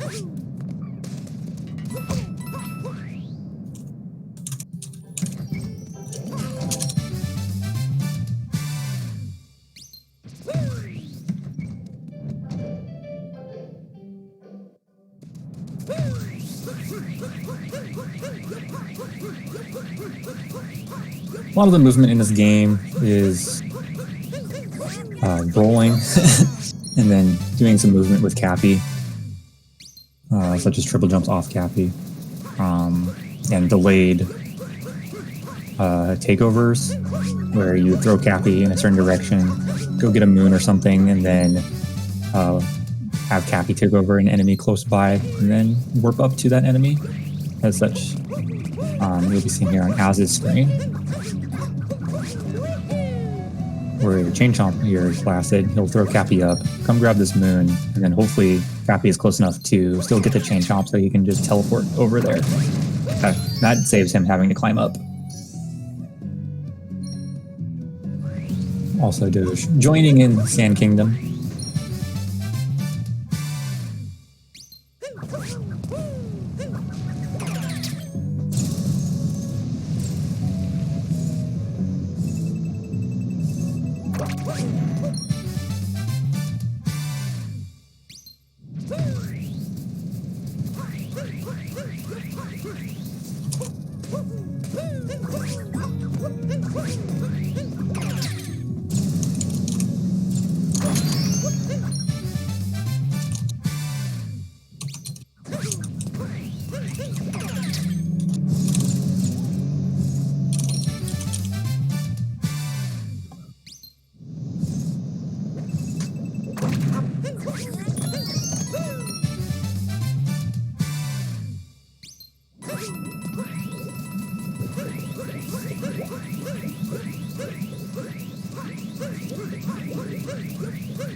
Overall, very clean gameplay from both players thus far, Az keeping his lead over Doge, working towards the victory here for third place. I believe Doge didn't quite get the bullet bill capture there, but still got back up, so.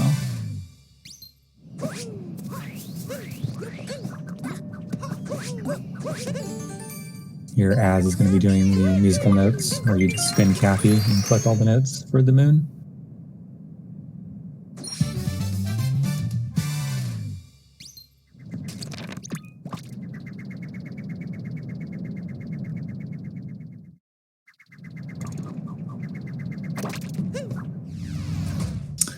And that is Sand Kingdom. Doge taking a death there in the toxic pool. That is definitely unfortunate. I'm gonna have to get back over to where he was. Or it might have been intentional. I actually don't know. Normally you don't take intentional deaths though in this game, from what I have seen.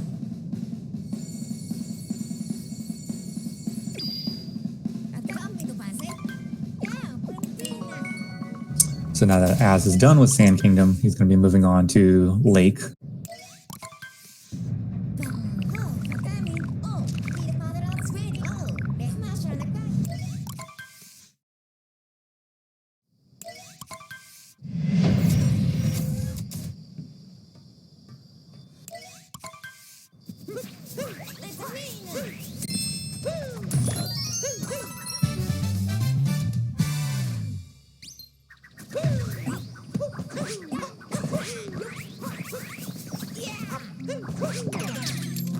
Usually though in Odyssey, the route's very predefined. You get a certain number of moons so you can repair the Odyssey ship and then move on to the next kingdom. Doge having a time here getting back up this platform to get this moon stuck in the chest. Here you see Az doing a clip out of bounds. So he can hit that checkpoint and then swim down here for a moon, and then he can warp out, which is a very cool technique being used. Doge finally figuring out all the moons in Sand Kingdom, having, you know, a death and some backups. So now going to be joining Az in the Lake Kingdom as increases his lead.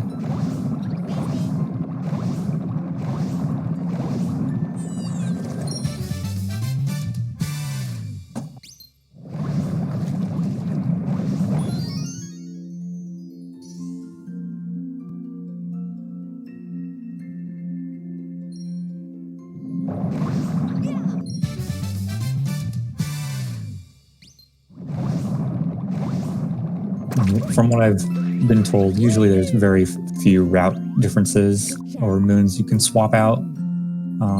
Once you get to a higher level of play, both of these players being a 1 hour flat PB times, Az coming off a recent PB, bringing them down from a 101 to a 1 hour. And just like that, Lake Kingdom is done for Unclogged Mental Block.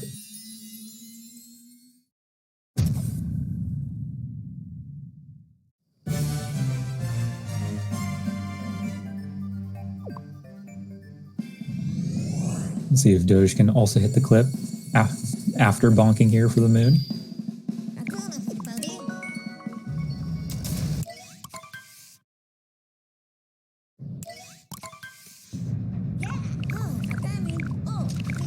Doge having a little bit of a rough setup there, but getting it fairly quickly there. Not too bad. And now we see Az moving on to Wooded Kingdom.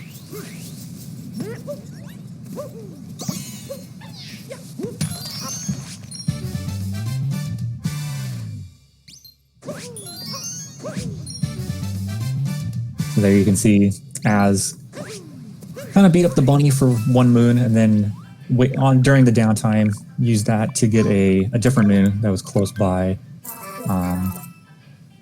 Effectively using that downtime to be doing other things.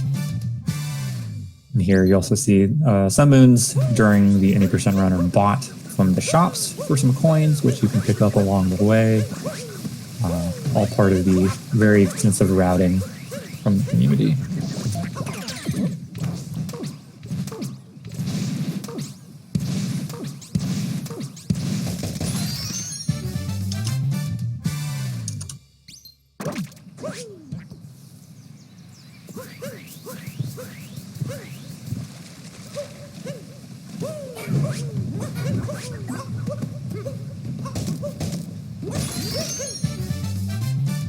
Very clean movement from Az there.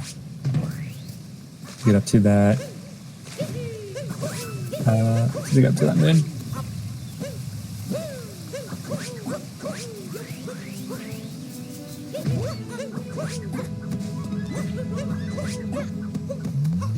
Doge finishing up Lake Kingdom, going to be joining Az here in Wooded. Let's see if Az can get this movement first try. Very nicely done. I believe, from what I know, that movement can be sometimes difficult getting that hat jump after running up the slope there.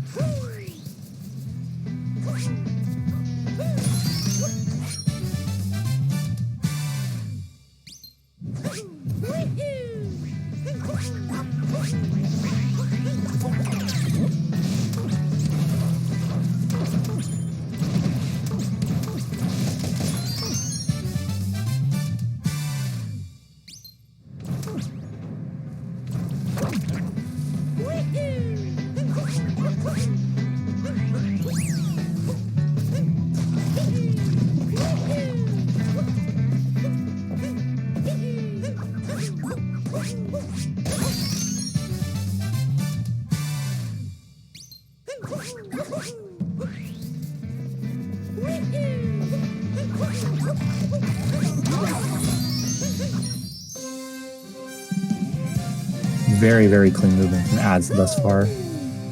See if Doge can match it with his wooded kingdom. As I say that, immediately bonks into the wall.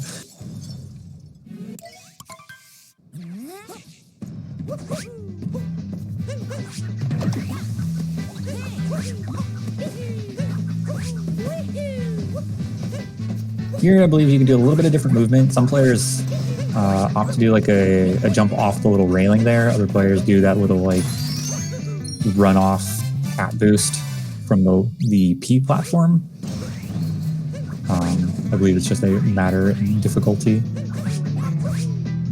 from each strategy.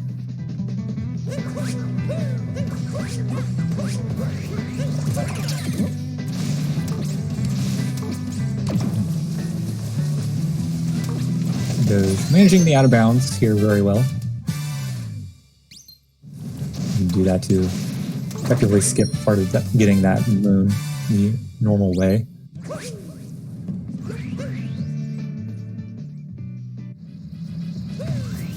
And as coming back down from that area.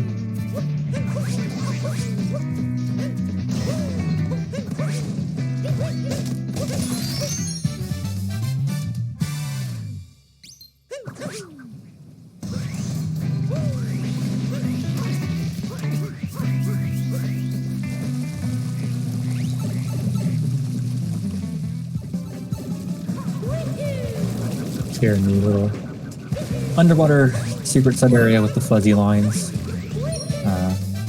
Also a hidden moon up here in the center of the area.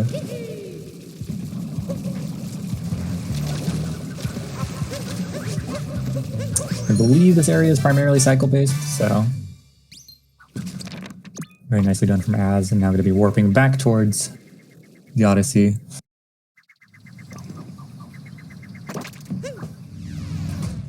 While I missed it, looking at other things, Az missed the nut clip, so Doge saving a little bit of time, but however, having a rough time with this railing jump here after the piranha plant. He makes it. Very nicely done on the backup.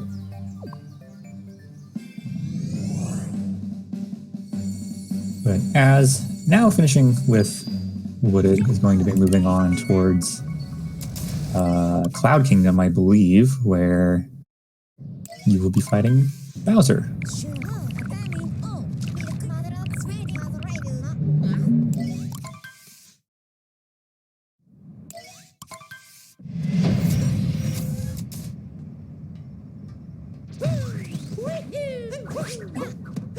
Unlike Super Mario Sunshine, the Bowser fights are infinitely more interesting in Super Mario Odyssey. You need to take control of his hat, which then pulls out these boxing glove arms, and then you need to beat up on Bowser. Again, same kind of strategy with that big bunny lady with the chain chomp. You kind of throw your hat out and then hit it so you can instantly wear it, and then you can beat up Bowser that much faster.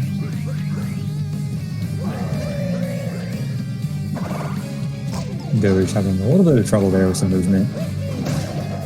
Overall, thus far, Az's movement has been much cleaner than Doge. Did it help with Odyssey? Hi. Here we have Doge, who's actively playing,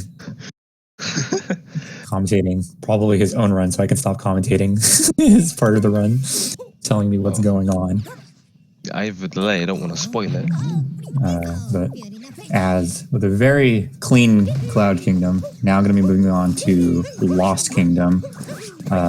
Here's a little bit of a tricky jump at the beginning of this to skip some cutscenes and whatnot, but nails it first try. Now Doge, also out of Wooded, going to be moving on to Cloud. Oh, that's pathetic. Like, straight up, it's pathetic, it's so bad.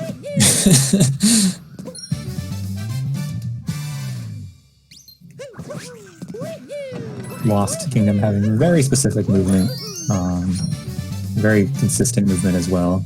It's very easy to die here. You can hear all the jingles from Az's end of the moons just being collected that fast.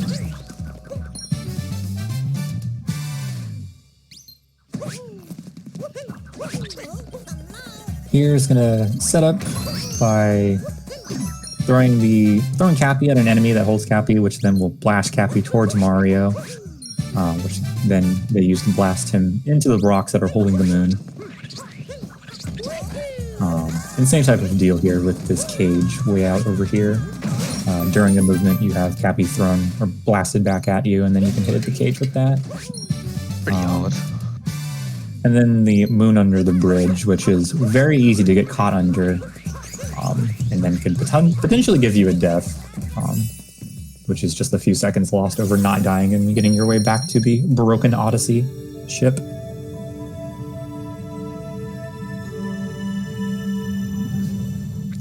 Yeah, my cloud was bad. Sad. So, overall, very well done from Az. Very clean performance thus far, outside of allegedly missing Nut Clip, which I missed, which I wouldn't probably have even noticed to begin with. You should look at the start of Lost on my screen where something really stupid happened. Az making his way into Metro Night, while Doge making his way into Lost and complaining about his gameplay. And potentially other things. Yeah, this is just getting stupid what happened. Ooh, did not get a jump off Cappy there, and he's going to take a death. You hate to see it.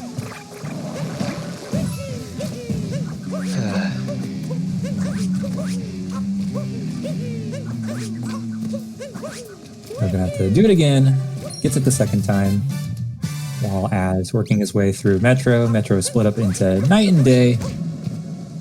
You collect some moons during the night and then move on to Mecha Wiggler, which is everyone's favorite boss, quote unquote.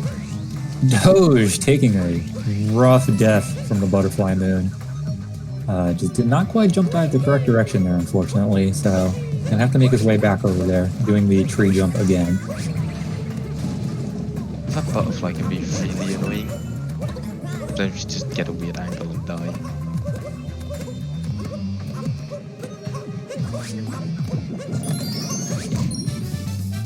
Did not quite get the butterfly the second time around, so has to wait for it to come back. While Az doing the movement inside of Metro, which is a lot of just jumping off the crane / pole thing and then just working your way up the platforms. Those balls don't work half the time.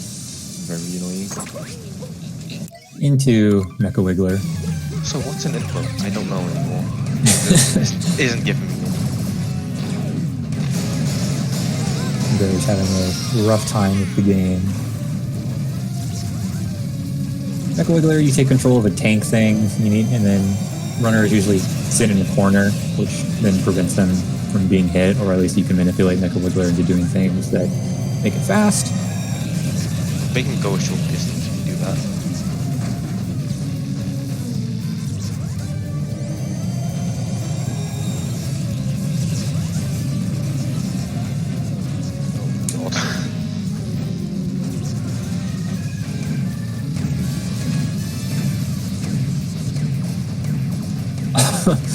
Goes getting kind of pushed off by the explosion there. Almost falling into the poison lake, but luckily landed on a smaller part of the tree there and does not die. So can effectively not lose too much time. And does not die for the moon under the bridge, so saving the time there. For like 3 seconds I totally needed with my 50 seconds lost elsewhere. Yep. As finishing up Mecha Wiggler, they're getting the triple moon, or the whatever the name is. Multi-moon. Ultra Moon? No, that's a Pokemon game. It's a multi-moon. Multi-moon. So now that you beat Mecha Wiggler, it's like, hey, yay, thanks for doing that. Now we're just going to turn it to daytime and no rain. So now Az will go on a moon collecting spree in Day Metro. For Worst Kingdom, SMH. Nobody likes Day Metro. Or Night Metro.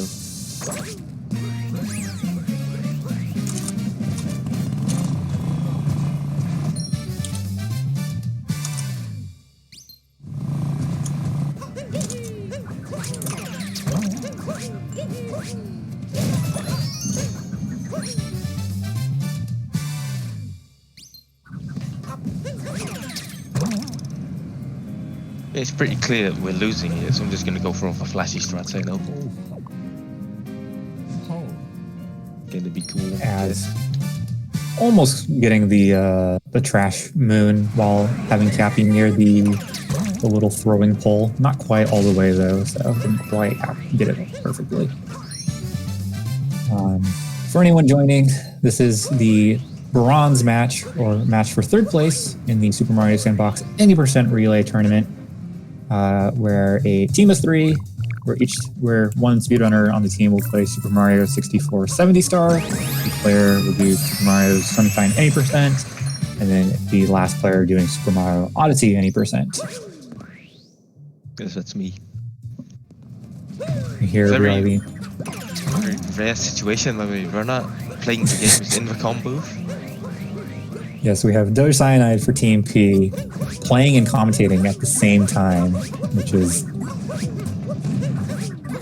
usually something that does not happen ever, but we are unfortunately short commentators today, so you have me, a Sunshine runner who knows nothing about Odyssey any %, commentating.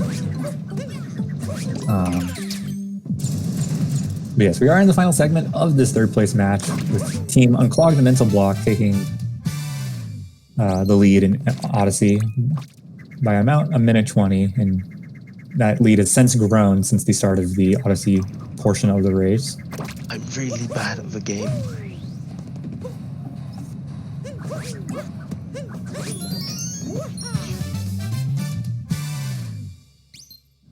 Az actually had a PB yesterday, I think. Or was it the day before? I don't know.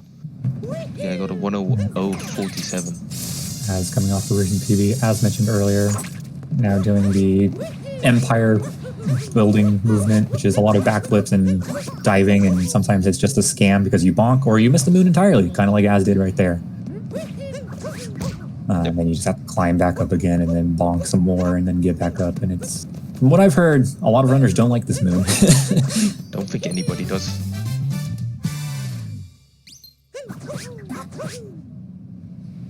Definitely one of the people that does, because I really hate it. And then you throw yourself off the building into the moon above the swimming pool up on this roof, and then you jump off and get this moon You down below. You jump off because you're just done with it, but then you see a moon and like, I might as well continue.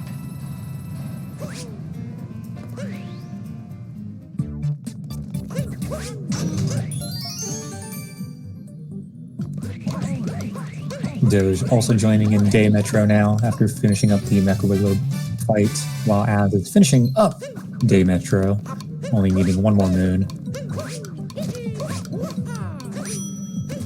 At this point, I'd say Az is like 3 and a bit minutes ahead. Maybe a little bit less. Doge taking a bonk off the building there, unfortunately. Yeah, Odyssey with a lot of optimized movement, similar to Sunshine. Very easy to bonk and potentially miss a lot of hat movement, which is similar to flood movement in Sunshine, but not quite the same. But Az now done with Day Metro, going to be moving on to the Snow Kingdom, I believe. Yes. All right, Snow, Seaside? Seaside's after. Snow, Seaside, Luncheon, Ruin, Bowser, and then Moon. So halfway through the run already, 30 minutes in. Wait, that's on BB base. I don't think he is. Better not be.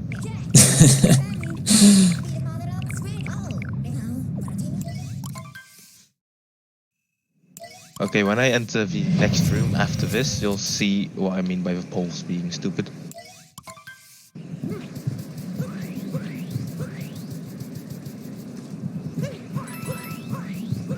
Yeah. Usually the first thing you do in Snow Kingdom is you go off all the way over here to this little lump of snow in the wall and you find Captain Toad, who will give you a moon for your troubles of uncovering him from him freezing to death, even though he built up a pretty solid snow wall to prevent the blizzard from freezing him to death, but we're just going to ignore that. And then you go down into this little subsection of Snow Kingdom where it's not blizzarding out in the nature of the world.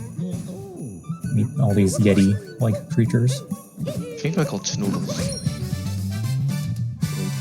Or Shiverians, whatever.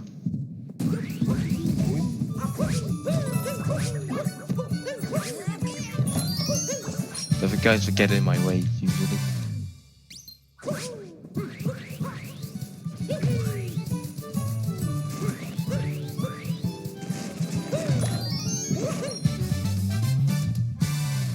Very clean movement still from Az overall.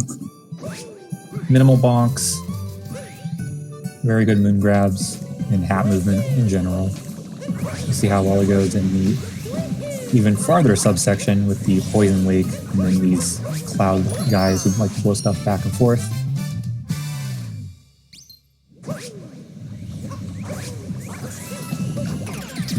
You're taking control of one of those guys and you blow up all the Spinies, which will then give you a moon. And if one of the Spideys gets stuck on the wall or doesn't get completely blown off, you can use Cappy to knock it off. It's actually faster because when the camera turns faster as well.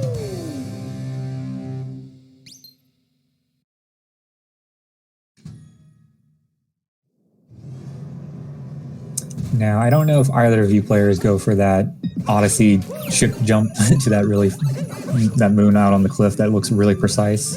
And we both do.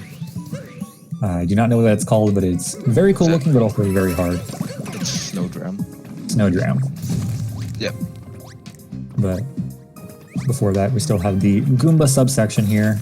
We need to get some Goombas, get the Stalagmite to fall down. I believe it's Stalactite. Stalagmites are on the floor to fall down so you can jump up with the Goombas up to that Goomba platform. But my arm is tired from mashing. Oh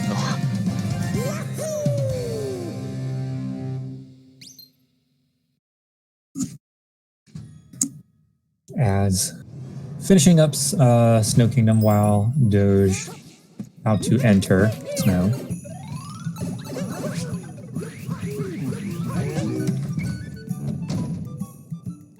First, Az needs to go buy the moon and then go get Snowdram done.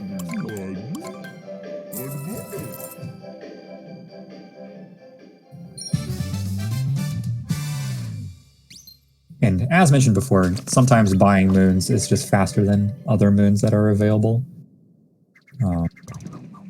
Again, the community has routed the game very well to make it very optimized. Here, Az is setting up for Snowdram. And nails it. Very well done. And now can just run back off this little cliff towards the Odyssey very easily instead of having to worry about going one way very hard, the other way is very easy. So with that, Az is going to be moving on to Seaside. I did something really flashy when I entered Siberia. Like really flashy.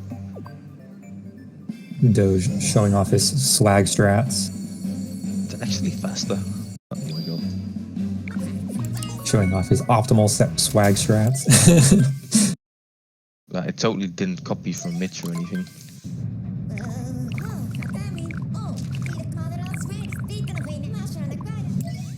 Just copying your team, I'm sorry. You guys are too good.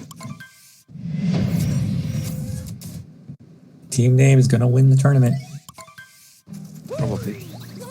It is a prophecy, I'm telling you. That old boomer deathline, you still got it. So you're going for You're going for 117? No. No. Sag. If I get it, I get it. Doge also bonking off the platform there for the hidden moon in the subsection, I believe. where you ground pound the top of the wall there. As moving along through Seaside very happily.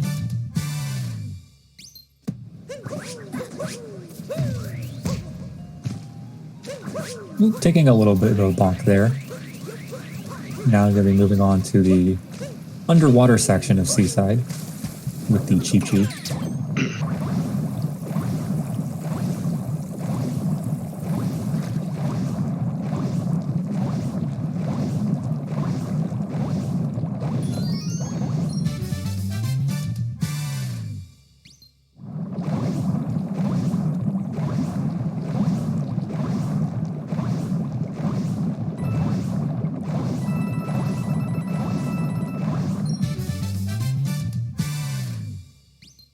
Very just standard underwater movement, you know, spin the Cheep Cheep, just keep moving, going a little bit faster and faster to each moon. It's a pretty boring kingdom, honestly. Have to get optimal fish lines and try not to bonk in that Seaside. Coming up, Az is going to be performing a little bit of an out of bounds clip here, where you release the Cheep Cheep on the edge of the map, and then you can recapture it and be out of bounds. That saves having to go get some other slow moons. Get my snow grounds really good. Yeah. Very clean out of bounds from Az. No spoilers.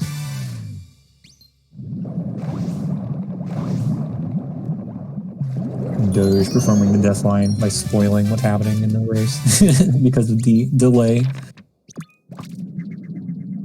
Going for Snowdram. Hits it first try. Very nicely done. And just like that, Doge finishing up Snow Kingdom while Az finishing up Seaside.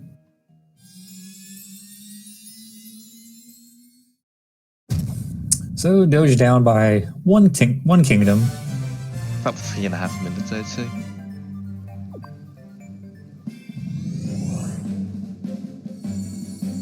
While Az now moving on to Luncheon. Doge following suit, going to Seaside.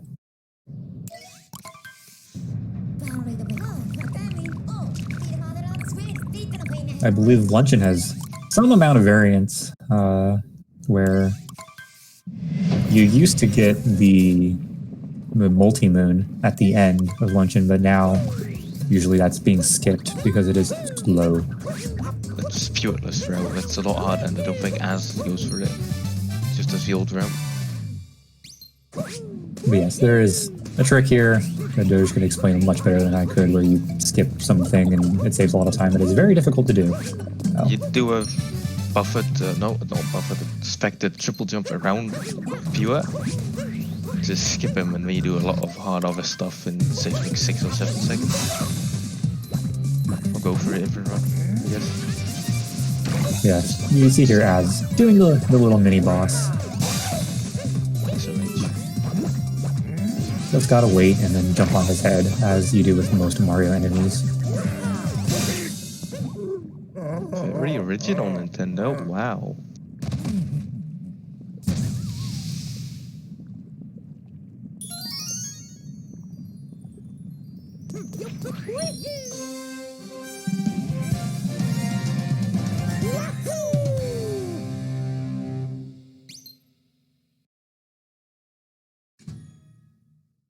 Honestly, I haven't even been paying attention half this run. I've just been kind of doing stuff. Doge flaunting his experience by not paying attention while playing the speed game. I've played this game too much, man. But completed like 150 runs of this. I'm tired. Yeah, to be fair, if someone jumped on your head, that probably would hurt too. You might die from being curb stomped.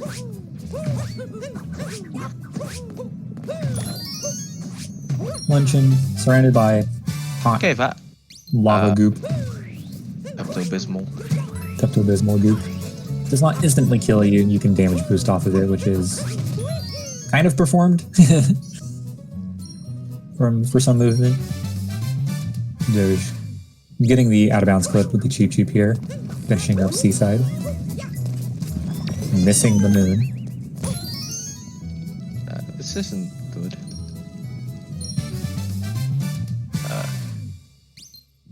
I went back in bounds. Clipped back in bounds, which normally you don't want to do. You want to enter this little sub area, so Doge now has to deal with being in bounds here. Yeah. Which loses some amount of time. About 20 to 30 seconds. Yeah, you have to move this Sphinx over.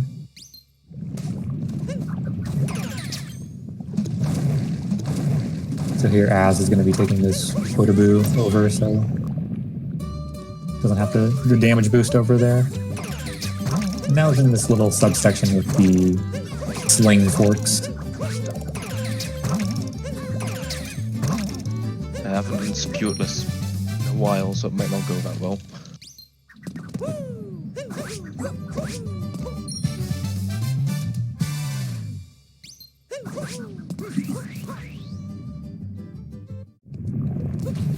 Nailing the subsection movement very well from Az overall playing very well this race. Doge having some handful of 30-second mistakes here and there, so... You mean every 2 minutes I have a 30-second mistake? I'm trying to sugarcoat it, alright? That's sweet of you. What's wrong? Yeah, here Az is going to be doing the old route where you take control of the camera bro and then you flip a switch which unlocks this cage that's holding the moon. Top level runners such as Mitch don't do this route and instead skip this. I will be doing. Also, I just barely made that jump. Oh my god.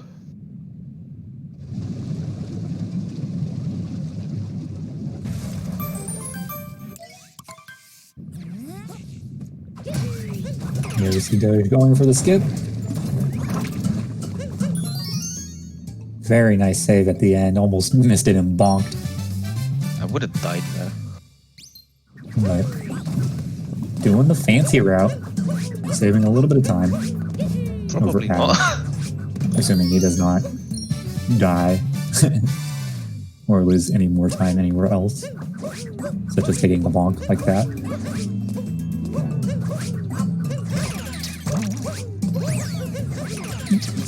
Here you see Az coming up here to the nice meat slab. You get picked up by the giant bird. And then you do some easy movement over to the multi-moon.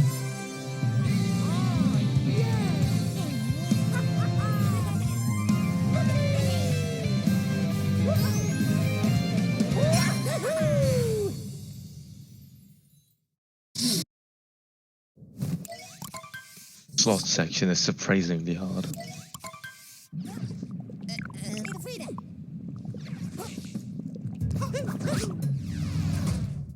Az now done with luncheon, going to be leaving and moving on towards Ruined.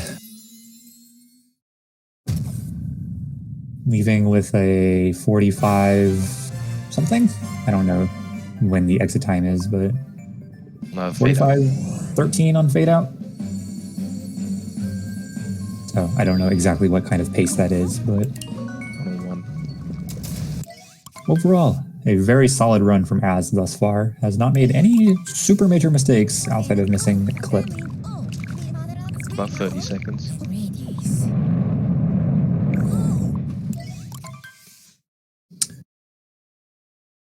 Welcome to Ruined Kingdom, which is Resident Sleeper. You face a giant dragon and that's about it.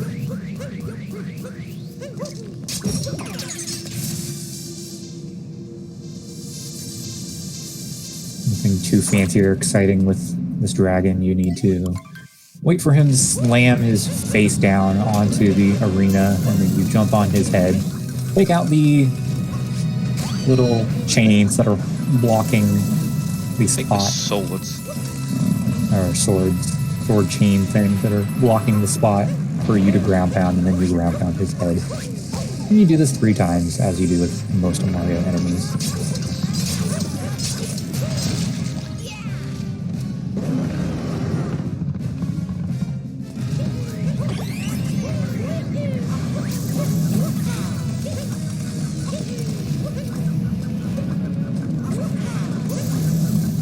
the other screen, we have Doge making his way through luncheon, doing the both gold turnips into the stew. Now I'm going to buy his moon from the shop.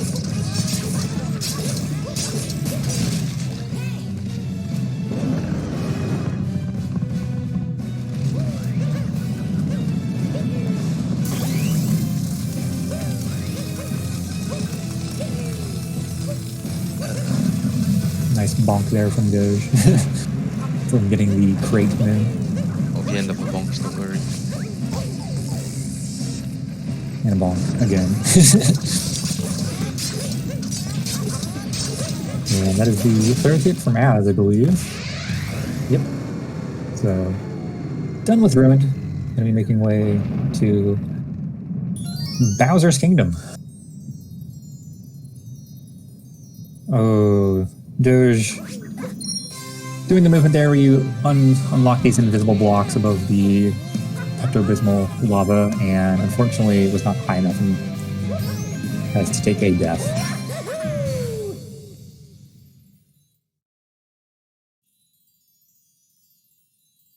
Oh, and taking another bonk off the blocks there. Another death from Doge. But big props to Doge for going for this route that he's not usually doing.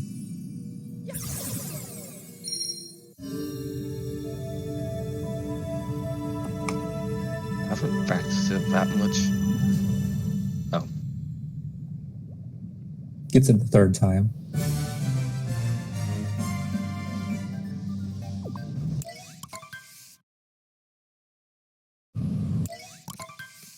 One enemy.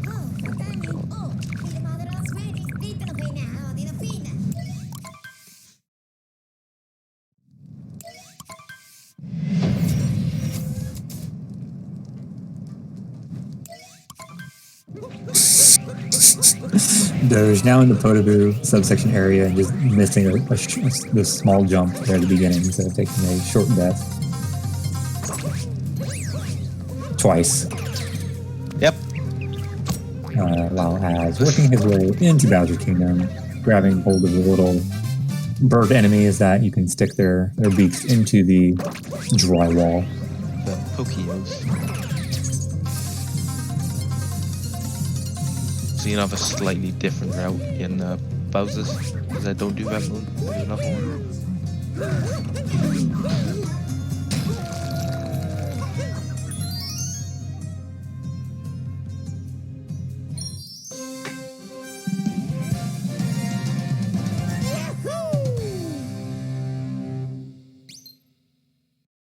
Here, Doge going to be doing the little challenge guy that you don't have Cappy for. You just got to do some wall jumps. It's like a mini SMS secret, basically, but a lot easier.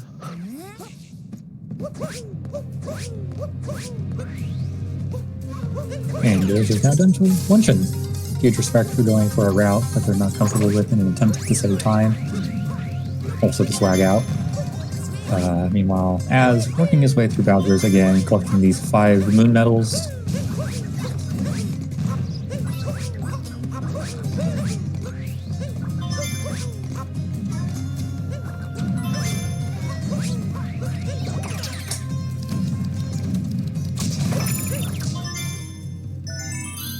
Going for the little bit of a slower strat where you grab the bird enemy to launch the block into, or the Bowser bomb into that block that's holding the last moon medal. High level players will like get really close to the bomb and kind of like knock it into the block without using that enemy. Yeah, the sweaty tryhards, like me.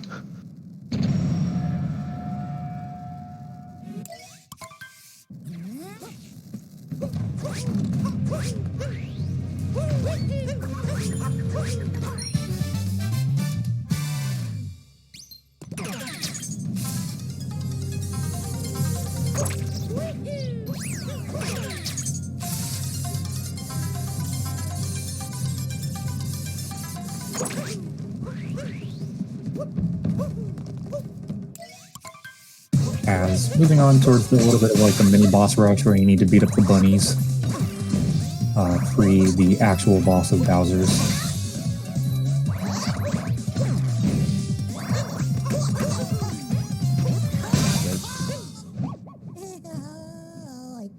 Doge working on Ruined with the dragon.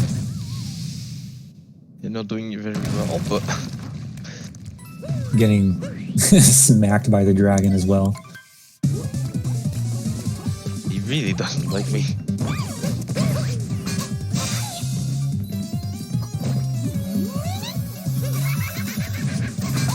Taking some damage here and there, needs to be careful to not die, but there are some parts hidden around the arena. I did actually die here in a tournament race once, right at the end. But I still won, so it doesn't matter.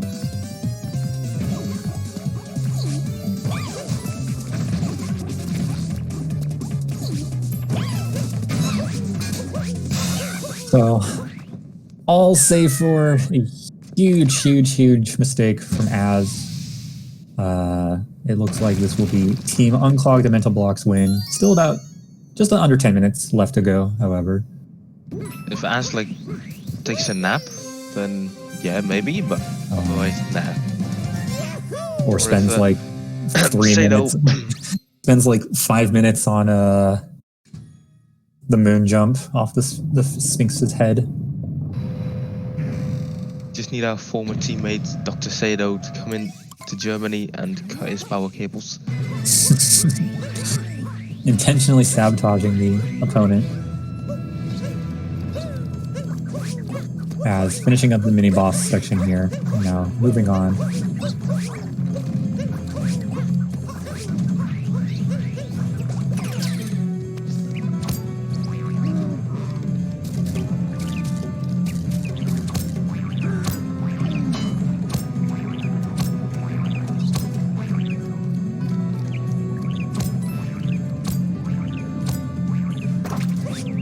Doge now joining in Bowser's Kingdom.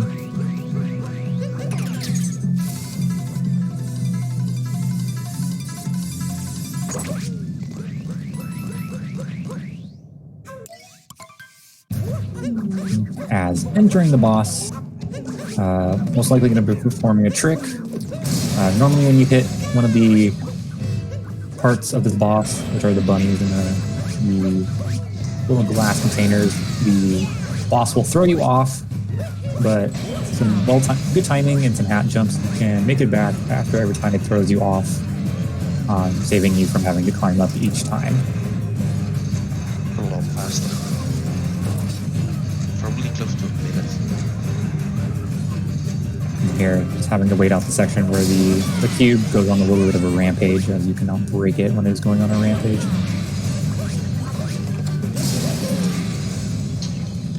Ooh, and getting the third hit during like the third, or getting the final hit, getting the final hit during the third push off after getting the enemy on the top of the cube.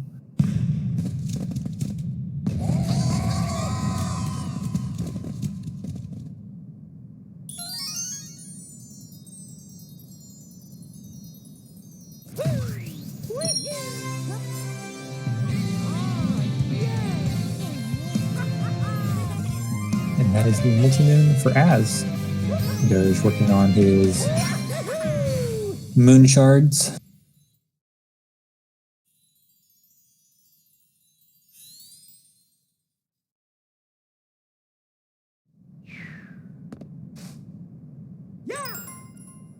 Did the fast strat for the final piece, but didn't quite pick up the emblem, so it almost balances out, I believe. You've got some keys, shards, and emblems now. Make your mind, man. Listen, I'll play this game. Yep. They're all effectively the same word. Moon shards. Moon shards, emblems, keys, whatever. Moon margaritas is next. As completing the Odyssey is now going to be moving on to Moon, the final section of the any percent run.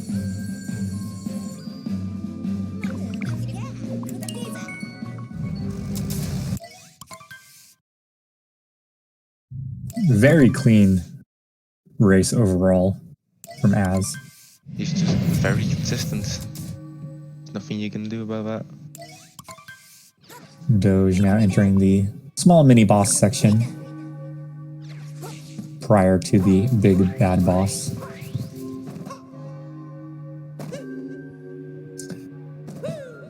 So yeah, in Moon Kingdom, as you might guess, Moon has lower gravity, so you can do some interesting jumps here.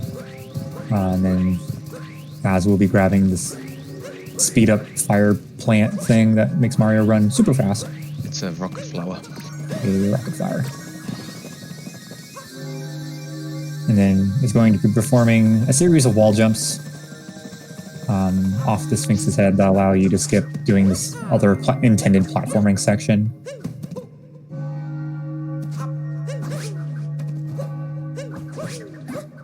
Nails it first try, just like that. Makes it seem so easy. And is now going to be entering the cathedral.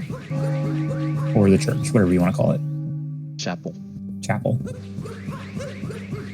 Sure, if the English people get married, it's just chapel. Some C word.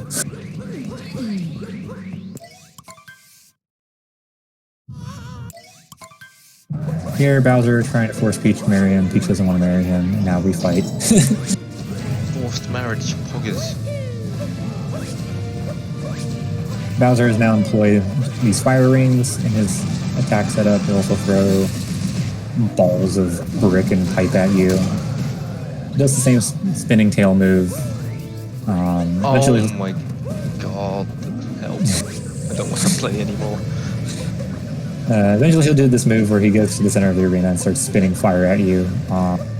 Surprisingly though, the fire actual hurt box is like very, very tiny. So getting hit by it is usually basically just hard to do. You'd have to like intentionally get hit by it. Messing around with them can hit you. Doge having some trouble there with the boxes for that moon behind the cage on his way to the boss. I really can't wait till this is over because I really don't want to play anymore.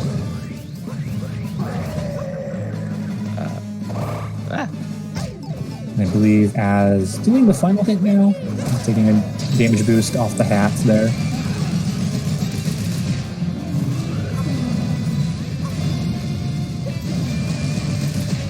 Jump over his tail 3 times, do it again a 4th time, and then kapow! Now the moon starts falling apart, wherever the lore is, so we take control of the unconscious Bowser, and now do a whole series of platforming to the end.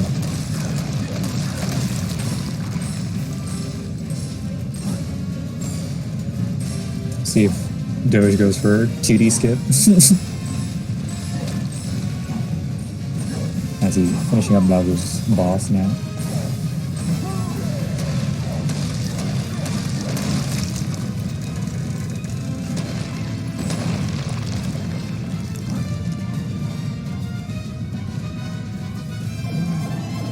Here in the 2D section, we'll see Az going for a relatively precise jump. Precise. Just a jump up and around. Jump up and around. Can be a little scary if you bonk your head, I suppose. Yeah, that's made me shit my pants on multiple occasions. We get through the 2D section without any major troubles, and now it's going to be entering the final section where you need to break the pillars and then break the center section and then jump on the little wire line thing. Just have And to that'll be be careful game. not to hit the center at the same frame the last pillar comes down, because when you get invisible, probably. So yeah, this first front right pillar, players will be doing jump fireballs with Bowser. And then the following pillars, they usually will do some fireballs and then run up to it and smack it with Bowser's fists. Just to finish it off.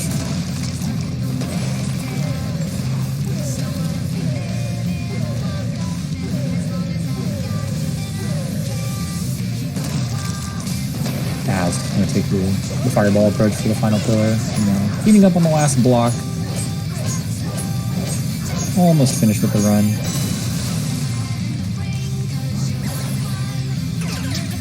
And that is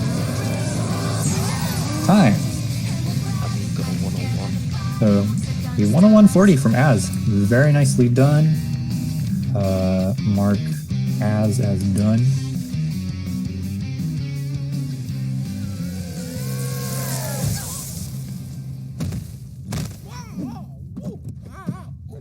That was the wrong one. This one?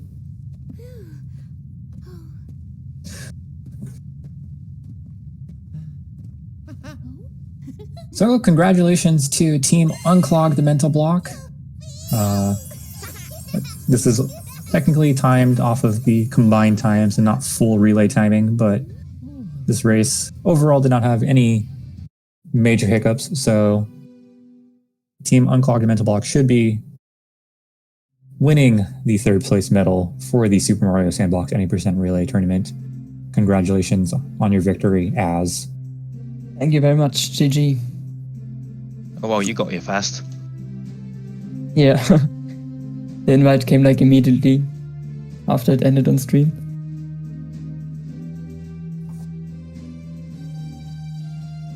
Yeah, GG was a pretty good run. Besides like 3 major mistakes.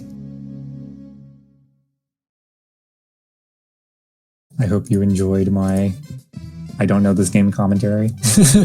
You did very well for not knowing the game too much. Thank you, My Doge. SMS commentary would have been way worse. Thank you, Doge, for assisting me with some of the actual knowledge, despite being a runner at the same time. Yeah, that's a power move, commentating your own race.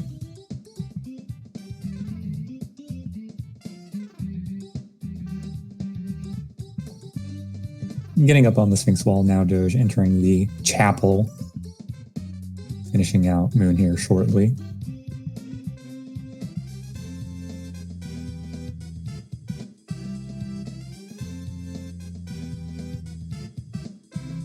See if I can start adding up the final times for both teams.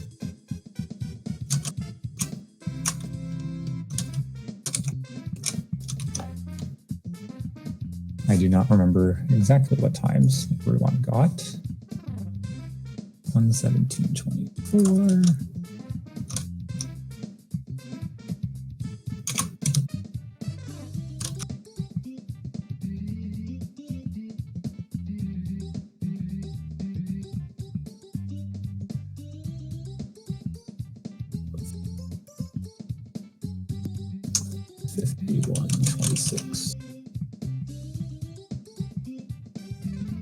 So You get the 64 times already? yes. Okay. Team Unclock the Mental Block finishing their race with a 3 hour, 10 minute, and 30 second race. A very, very respectable time. A 3:10 is a very good time to get. We'll Yeah, be that's seeing- our second best time, I think. That's good. Good job, team. Seeing what Team P finishes at.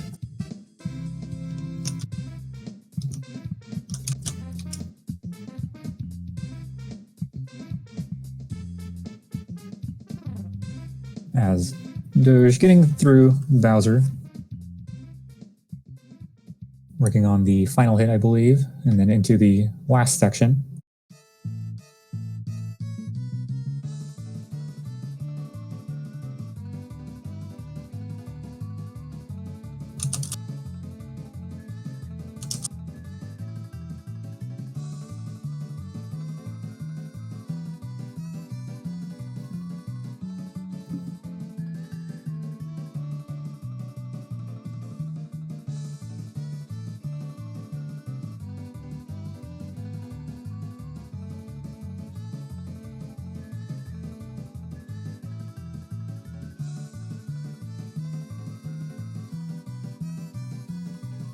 I should probably switch.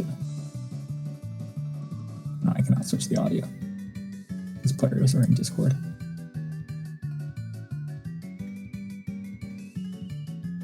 Doge entering the 2D section. Had an attempt at the 2D skip there.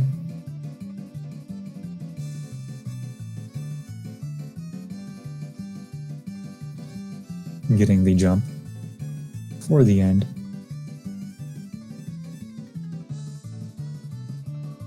little spooky at the end there. Makes it through. Yep, and now we just have the pillar section for Doge.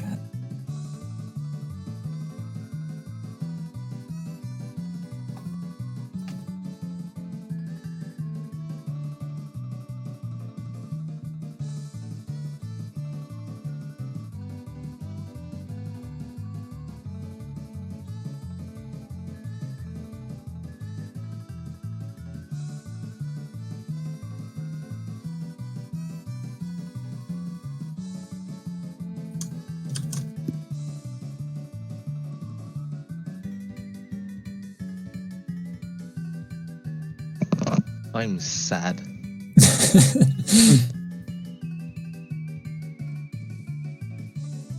That pillar snipe was kind of cool though.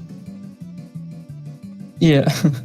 I was almost gonna say nice early pillar and then one shot missed or got dropped.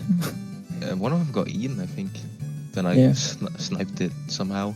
You hate to see it. The Doge finishing out with a 106.34, probably a 33. GG's.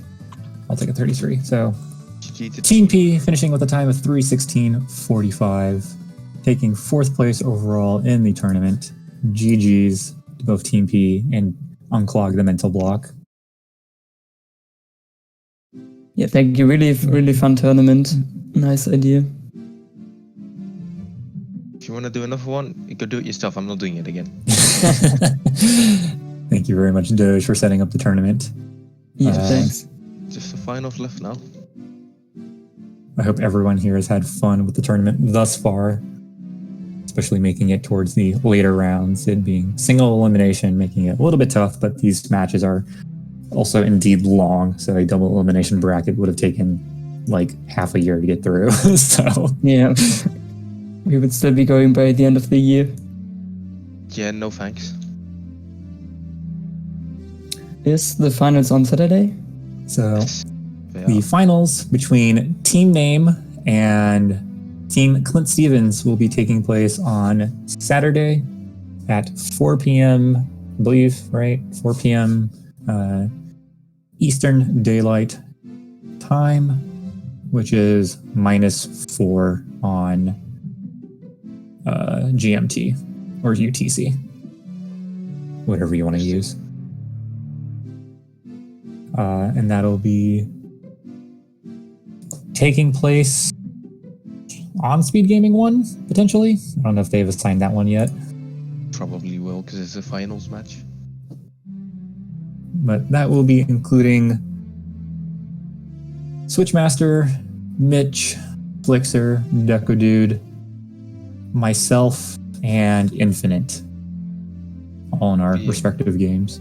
Should be a Each, really but- good match, because it is for finals. Both teams are really good. Yeah. Once again, GG's to Unclog the Mental Block. They have taken the 3rd place medal. GG's to Team P, taking top 4 in the tournament. Very well done.